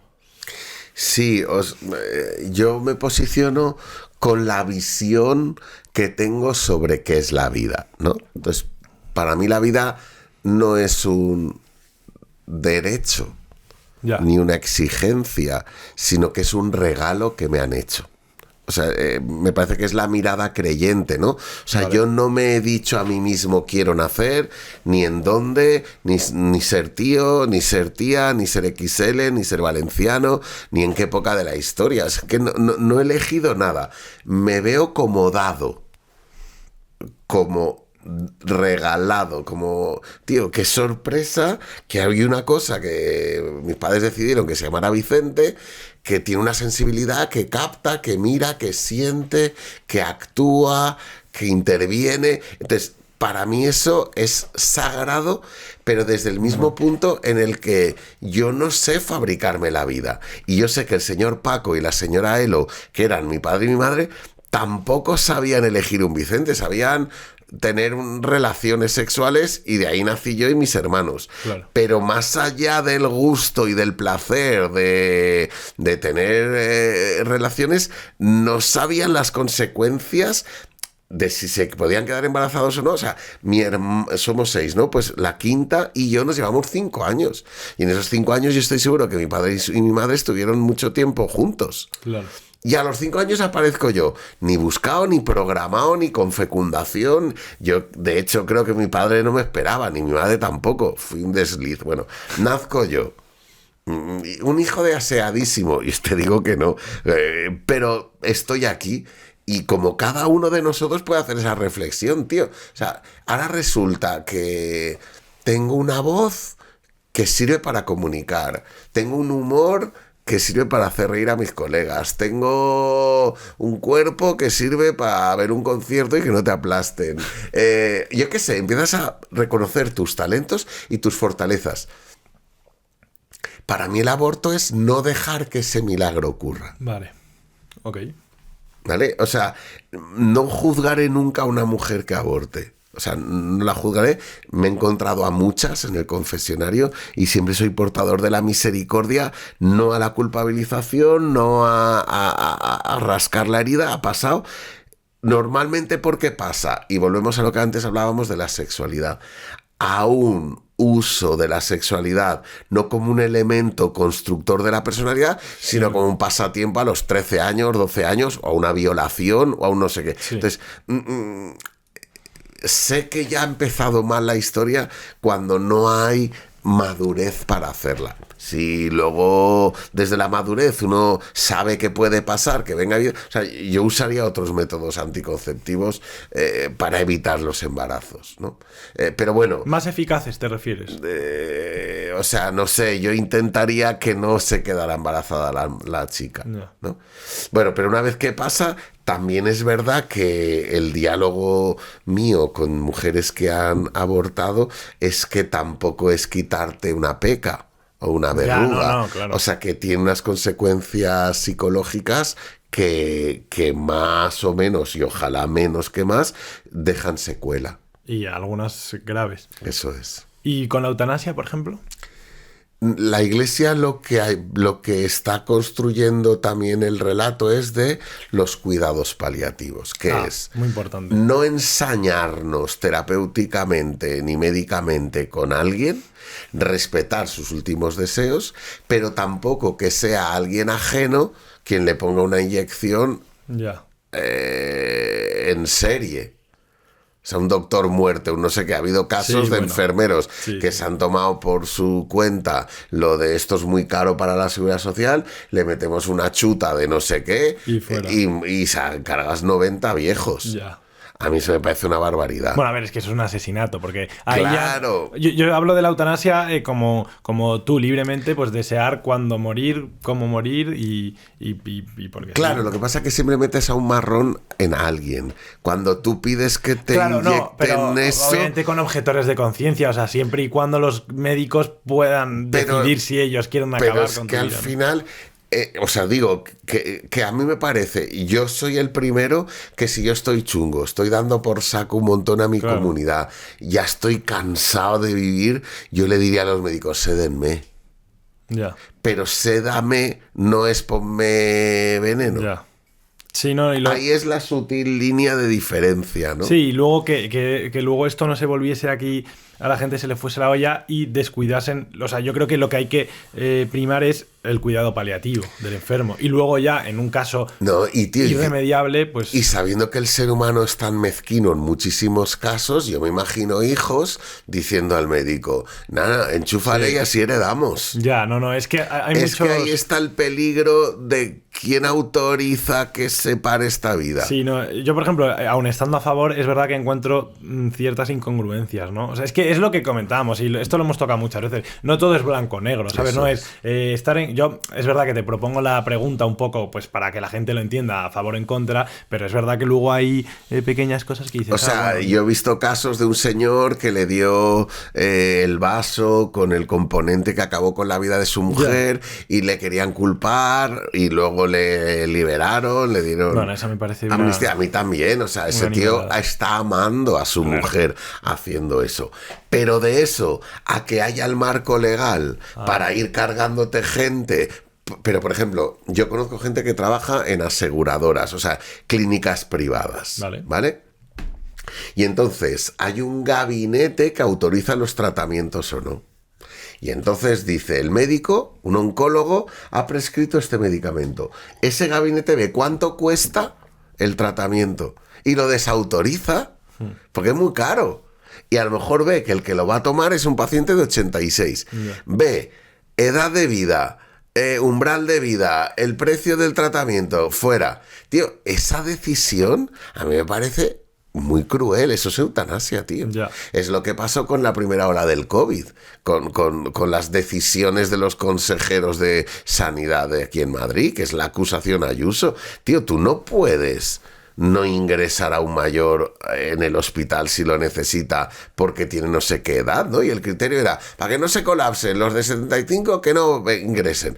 Joder, a mí me parece una barbaridad. Entonces, eso me parece que con la eutanasia podía pasar.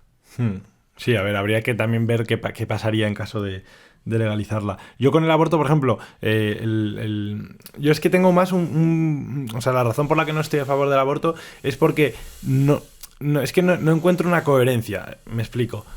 Cuando o sea, vamos a poner que en España se puede abortar creo que hasta los 3 meses, ¿no? A partir de los 3 meses ya no puedes abortar.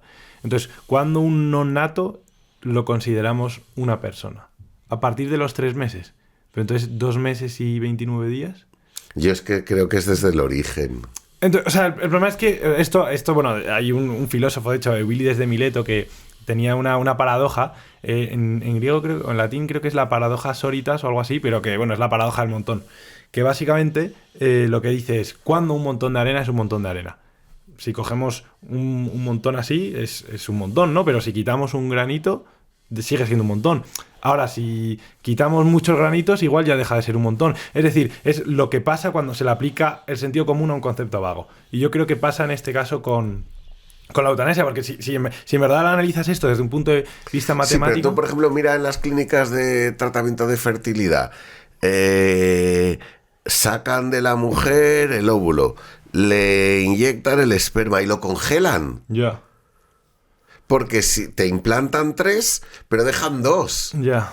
¿Y esos 2 qué son? Ya, es que es eso. Es que, Para mí eso ya es vida, bro. o sea, para ti es vida la unión del espermatozoide y el óvulo o el esperma... O sea, obviamente el espermatozoide y El el óvulo... espermatozoide solo no. No, o sea, y el la óvulo unión. solo no. Es la unión de Claro, los dos. es un poco lo que pasa con el montón de arena, ¿no? O sea, ¿a qué conclusión llegas? Que un montón de arena es una interpretación que tenemos y un grano de arena es un montón de arena. Porque si tú te pones a quitar n-1 si te pones a quitar granos, llegas a la conclusión No, de que... y que con la célula, con el óvulo y con el esperma, sabes que es un dinamismo creciente. O sea, que cada célula se multiplica por 2, y nacemos, ¿no? O sea, entonces, si en el origen tú dices ahí no hay vida, o sea, ahí todavía no hay historia, ahí todavía no hay afecto, te lo compro, ahí todavía no hay cerebro, ahí todavía no hay ojos ni color de los ojos, no hay pelo, Sí. pero en potencia sí. Entonces, de alguna manera, es no querer abrirse al regalo que podía ser esa vida y que nos lo perdemos toda la humanidad. Es ahí donde tú eres dueña de eso. Ya. Le Bueno, diría yo a la mujer o al marido. O sea, no, mi padre y mi madre no son mis dueños. Han sido mis portadores, pero no mis dueños, ¿no? Claro. A mí el sentido ese de la posesión, o sea, yo puedo decidir sobre lo que es mío, pero ahí yo no veo que sea Pero mío. yo opino también ahí parecido, o sea, yo opino en lo mismo. Por ejemplo, con la eutanasia sí que opino que estoy a favor de la libertad del individuo, de que pueda decidir lo que te comentaba, pero con el aborto sí que encuentro esa que a mí no me costaría, porque yo además al no creer no es que tenga... porque es cierto que la Iglesia se posiciona en este sentido, es bastante tajante, y no es que diga, ay, no, porque igual la Iglesia... No, yo es que no me caso con nadie, por así decir. Pero y que la Iglesia cuando se posiciona con firmeza, te repito lo mismo que te hablaba de la sexualidad, no es por cortar el rollo, sino es por defender al débil, tío. O sea, cuantísima gente en las residencias con el COVID hubiera querido ir a casa de sus hijos. Ya. Y una decisión política no les dejó. No, las normas eran, no pueden salir pero que es mi madre, que yo me hago responsable, no se puede, tío. Esa decisión es, los abuelos son míos y dueños míos, y no es verdad. Ya. O sea, tío, yo he firmado libremente estar en la residencia y firmo libremente irme. Claro. Pues no les dejaron. Y eso es una tragedia, y ahora nadie quiere pagar los platos, pero ahí hubo incompetencias médicas, tío. Sí, y alguien tiene que rendir cuenta. Todos se cubren. Ya, es una vergüenza. Y hablando cambiando un poco de tema, pero bastante interesante esto que hemos comentado. Además la gente lo va a apreciar porque son temas que no se discuten tanto. Bueno, el del aborto más, pero el de la eutanasia, por ejemplo, no se habla tanto con naturalidad, ¿no? Que es como un tema como el de las drogas o el del sexo, que no deben ser tan temas tabús. Hay que hablar un poco más las cosas y naturalizarlo, que es algo natural. No pasa absolutamente nada. Con tema de las mujeres, siempre se le ha acusado, injustamente o no, ahora me lo dirás tú y me dirás tu opinión, de machismo a la Iglesia por lo de que los que comulgan, o sea, los que dan la comunión son sacerdotes y no son monjas. ¿Qué opinas tú de este tema? O sea, yo me voy a las fuentes y es Génesis. Hombre y mujer los creó. A imagen y semejanza suya los creó. Génesis 1:26. Tan imagen de Dios es la masculinidad como tan imagen de Dios es la feminidad. Okay. Hay un icono que es Cristo y hay un icono femenino que es María. Vale. O sea, icono femenino me refiero a una representación muy femenina de la mujer estéticamente en las iglesias, ¿no? ¿Hacia dónde ha ido la deriva machista? Vuelvo a repetirte, es intentar vivir la fe en un contexto cultural que es machista. Yo cuando fui a Camerún, a mí vino un chef de una tribu a decirme, ¿me vendes a esa voluntaria? Y era una estudiante de medicina de cuarto de la Autónoma, donde a mí me salió una sonrisa y dije, díselo a ella, a ver qué te dice, ¿no? O sea, pero claro, en la cultura camerunesa de la selva, de la tribu tal, siguen viendo a la mujer la que transmite la vida, nodrizas. O sea, no se ha quitado el rol madre en África del rol mujer. Vale. Si eso está pasando en el 1998 que fui, o sea, hace 2 días, está pasando que todavía esa mirada, ¿cómo le vas a pedir a la Iglesia que no haya vivido con esa mentalidad, que es que Camerún no era ni católica. No, está, O sea, quiero está decir, claro. hay algo histórico en el machismo que yo atribuyo otra vez al pecado, a la ruptura respecto a lo que somos individualmente y somos colectivamente, y a mí me parece que somos complementariedad. Entonces, una iglesia que quiera dialogar con el mundo tiene que feminizarse mucho más. Sí. ¿Eso significa que las mujeres sean curas? Tendrá que decir qué mujer tiene esa llamada.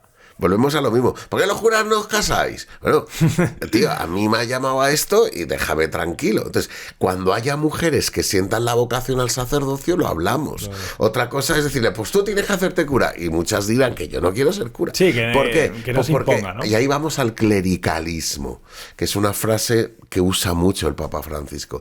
¿Qué es el clericalismo? El olvidar que el sacerdocio es un servicio para la comunidad, no un ente de promoción.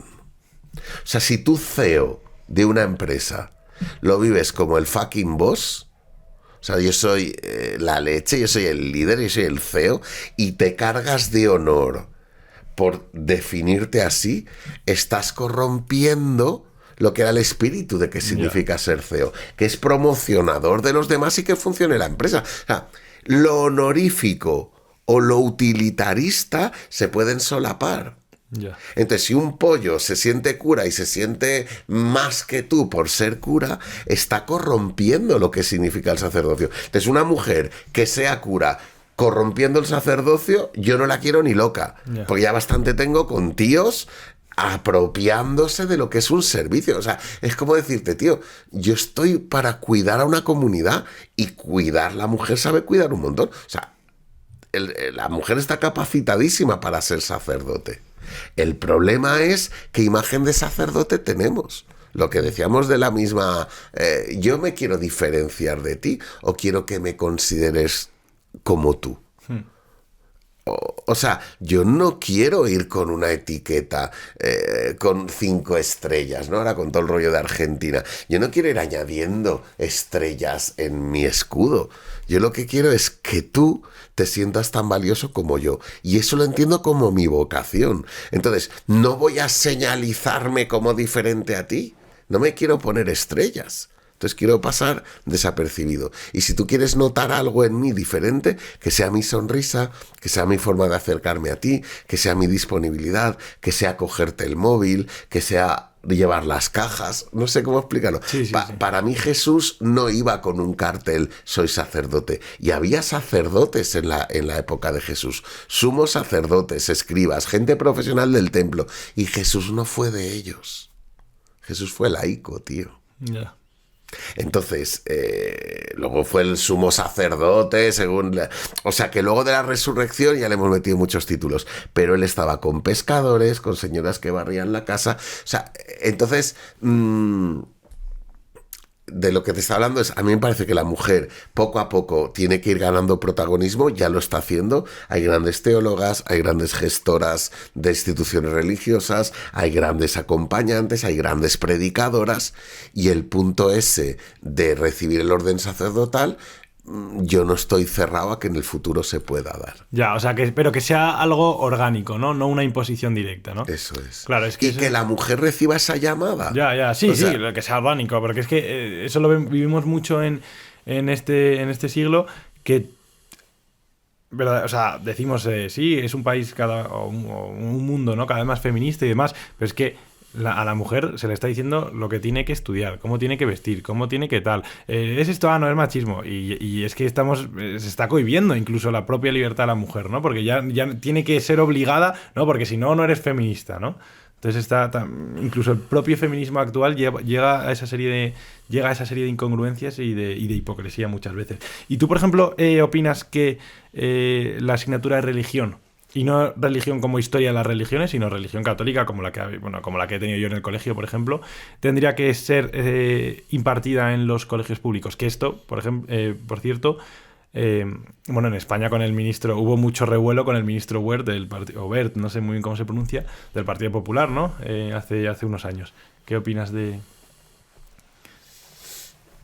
O sea, volvemos... El título... religión a mí me parece que puede ser... puede dar pie a algo muy intenso, muy, muy chulo, ¿no? Antes hablábamos, por ejemplo, de la espiritualidad, ¿no? Pues si quieres cambiar religión por espiritualidad, pero que el elemento que la sociedad civil, por ejemplo, está potenciando mucho del mindfulness, de la meditación, del yoga, del silencio. La gente quiere ir en el AVE en un vagón en silencio. O sea, música chill para... O sea, hay algo humano que es no solo producir, sino que es meditar. Ya. Entonces, que a mí esa asignatura esté en el espacio educativo es que me parece fundamental, porque si no estamos convirtiendo a la gente en medios de producción. A mí me da mucho pánico cuando se quita la humanidad, se quita la filosofía, quieren quitar la historia del arte. O sea, parece que solo triunfe el de letras. O sea, que nos aboca a un mundo de ingenieros y de tecnócratas.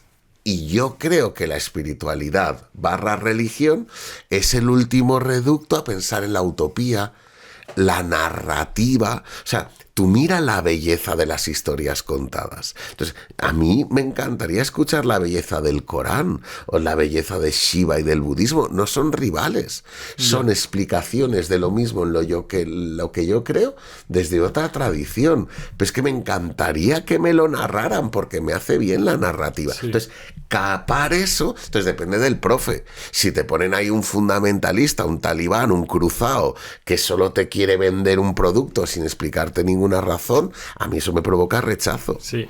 Pero me provoca rechazo actual. O sea, con curas que me quieren dar unos retiros obligándome a pensar como él, a mí me provoca rechazo.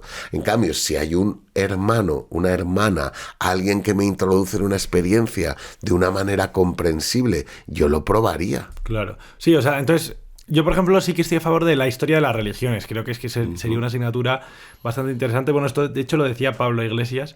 O sea, para que veáis que aquí decimos bien unos, bien otros, luego mal unos, mal otros, que él no apoyaba la religión, o sea, la asignatura de religión como él la denominaba catequesis, la catequesis en los colegios, pero sí que estaba de acuerdo en eso, la historia de las religiones. Y creo que es muy interesante, porque es que las religiones...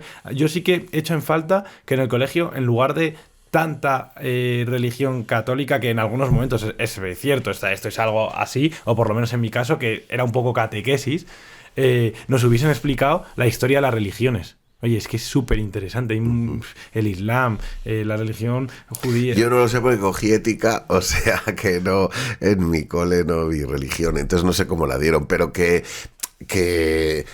pero es, por ejemplo, yo tengo un hermano que vive en Francia y él me dice que Francia, siendo la cuna de la Ilustración y siendo la cuna de la separación de poderes, cuando hay una voz de un católico que habla en la opinión pública, se le escucha y se le respeta como al resto. Sí, es que no sé por qué no. Y aquí en España no, aquí es que se nos silencia. Sí, o sea, quiero decir que también venimos de una forma pendular, ¿no? Y los 40 años de nacional-catolicismo, yo creo que los estamos pagando ahora con nuestro relegarnos al ostracismo. Pero me parece que una madurez es que haya gente que pueda hablar y dialogar.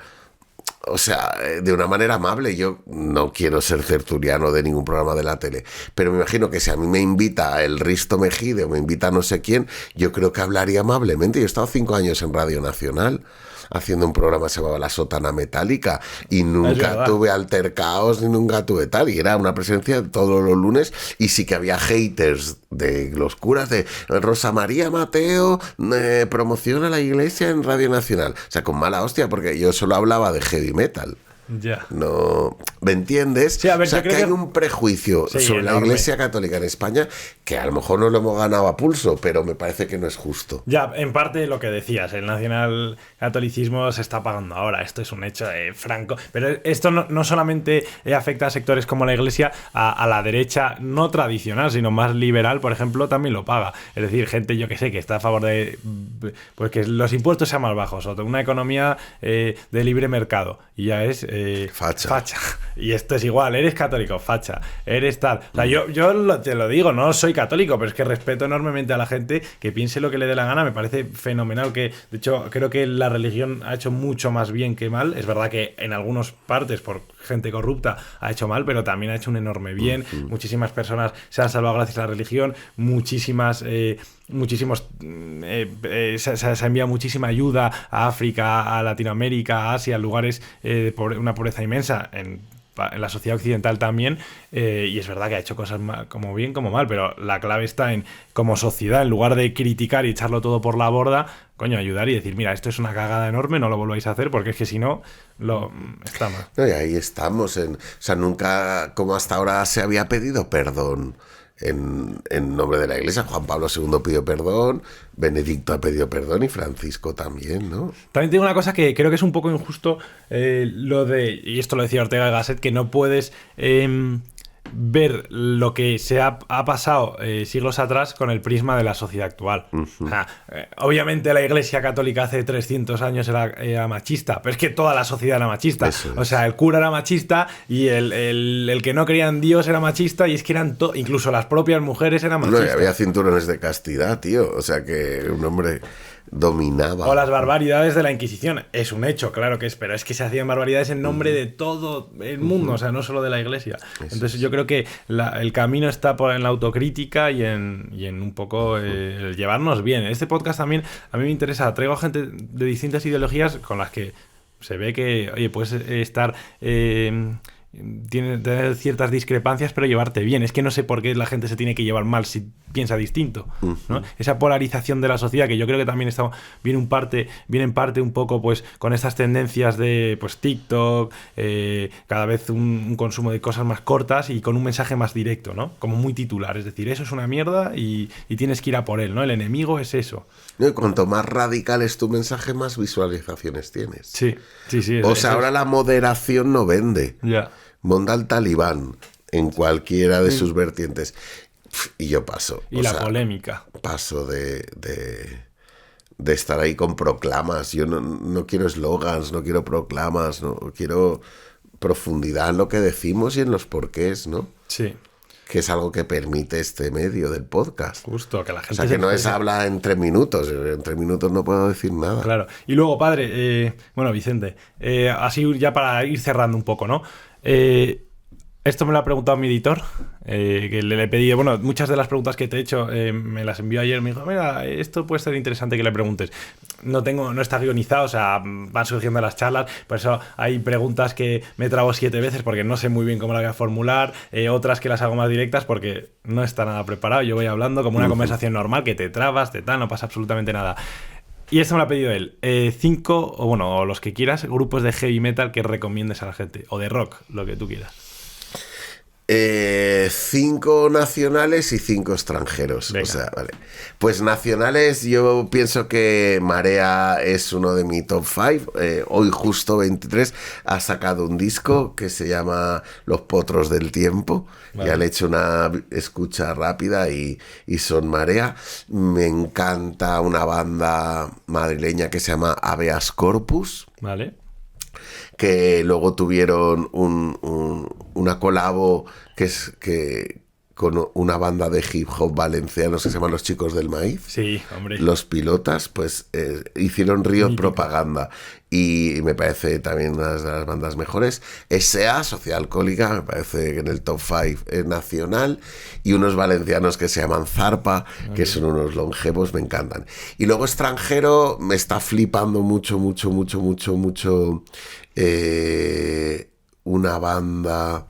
te lo voy a mirar en Spotify porque las tengo... Es descubierta hace poco mi biblioteca y me encantan. Se llama...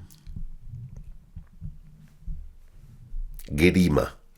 Es una banda muy burra y muy buena. Metallica, porque me acompañan desde el principio. Anthrax, Amon Amarth y Slayer. Vale, ok. Bueno, lo tenéis ahí para los amantes del heavy metal. Ahí el top 10 del padre.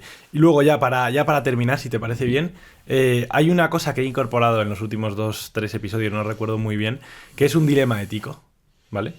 O sea, es decir, yo no lo tengo preparado, porque como yo luego también me mojo, creo que es más interesante buscarlo en directo. Y nada, es un dilema ético, no hay una respuesta correcta o incorrecta. Y creo que con un sacerdote es muy interesante la respuesta que va a salir. A veces son tonterías, como por ejemplo en una salió si copiarías en un examen, si se te pasa, si de repente ves los apuntes. Y la otra era, yo qué sé, si vieses a alguien robar a un banco y dárselo a los pobres, algo así, ¿no? O sea, son cosas así mundanas. Así que voy a buscar dilema ético. Ejemplos. Vale. El algoritmo, a ver qué dice. A ver qué dice. Estoy buscando a ver si hay alguno interesante. El criptobro. Que todo es humo, joder, que todo es humo. Vale, venga, a ver, busco este. Estás saliendo con un amigo que no es muy popular. Te encuentras con otros amigos que te invitan a pasar el rato con ellos, pero no quieren que venga tu amigo. ¿Qué haces? Me llevo al impopular con los otros y que se mosquen conmigo si quieren, pero les invito a todos a un chupito de Thunder Beach y acabarían todos abrazados. Yo también. Este ha sido muy corto, vamos a coger otro así que tenga más... Que no aprietes tanto, tío. No, pero mira este, que encima va en consonancia con lo que hemos estado hablando de las drogas. Un médico se niega a darle morfina a un paciente terminal, pero la enfermera puede ver que el paciente está en agonía. Que la enfermera le dé. O sea, tú estarías...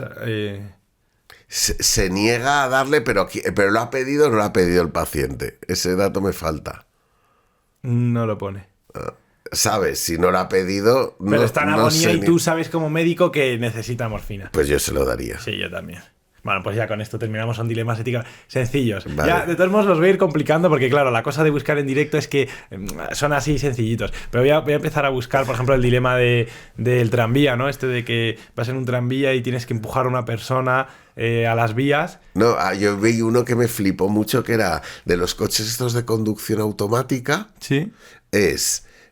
Tú vas con tu Tesla conduciendo y de repente hay 5 niños que cruzan con su madre. Vale. Y el coche puede hacer 2 cosas. Atropellarles, porque tú eres el que paga, o tirarte a ti por un barranco.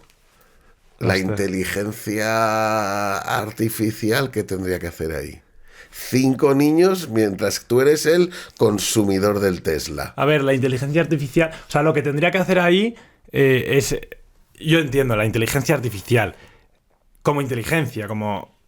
Sería atropellar... O sea, matarte a ti. Por un tema de que 5 aportan más que 1. Pero eso es lo que tendría que hacer la inteligencia artificial. Otra cosa es que la empresa, por sus intereses, vele por el que lo paga. Exacto. Naturalmente. Y ahí ya entraríamos en el dilema ético de negocio y en lo sanitario pasa igual, ¿no? A ver, pero obviamente... O sea, si yo vendo coches y tengo Tesla, tengo que proporcionar seguridad al que compre ya, mi pero servicio. ¿a qué precio, tío? Ya. Porque a lo mejor el conductor preferiría morirse el que matar a 5. Ya. A ver, también son casos muy aislados. Ya, pero como has dicho que no querías complicar... ¿Usted qué haría? Bueno, ¿Tú qué harías? ¿nos haces una fotillo para el recuerdo? Bueno, espera, tío? pero antes de la foto vamos a despedir, ¿no? Ah, vale. Sí. Así que ahora hacemos fotos y hacemos de todo. Padre, Vicente. Un placer. Un placer tenerle aquí. Tenerte Igualmente. Aquí. ¿Te lo has pasado bien? Sí, hombre, estoy concentrado intentando contestar con acierto. Ha sido ameno, ¿no? Sí. Y entretenido, sí. Hemos tocado temas un poco mainstreams, otros menos mainstreams, pero hemos hablado casi de todo, sin tabús, sin complejos. Así que nada, padre, un placer. Le he choco con la izquierda, que la derecha la tengo fastidiada. Pues nada. Así que nada, ahora ya, chavales, ya último, bueno, feliz año a todo el mundo que nos está viendo. Feliz año nuevo, salud. Con agüita. Y rock and roll. Y mucho rock and roll. Nada, deciros que ya este es el último podcast del año. Muchas gracias por habernos apoyado. Muchísimas muestras de afecto de la gente ahí, que si va a llegar lejos el podcast, qué tal, bueno, ya veremos. No sé si llegará lejos, pero mientras sigáis apoyando y sigáis pidiendo nuevos episodios, yo, vamos, estoy más que más que conforme. Así que nada, ya nos vemos. Igual ahora empiezo exámenes, entonces no sé si tendréis un episodio pues la semana que viene, como estáis acostumbrados, o igual me dejo un par de semanitas para estudiar, que es lo más importante. Así que nada, muchas gracias, feliz año, felices fiestas, feliz Navidad, feliz lo que sea, y nos vemos no sé cuándo, pero nos volveremos a ver. Chao. Chao. Bueno. Nada, Venga, padre. respira, bro.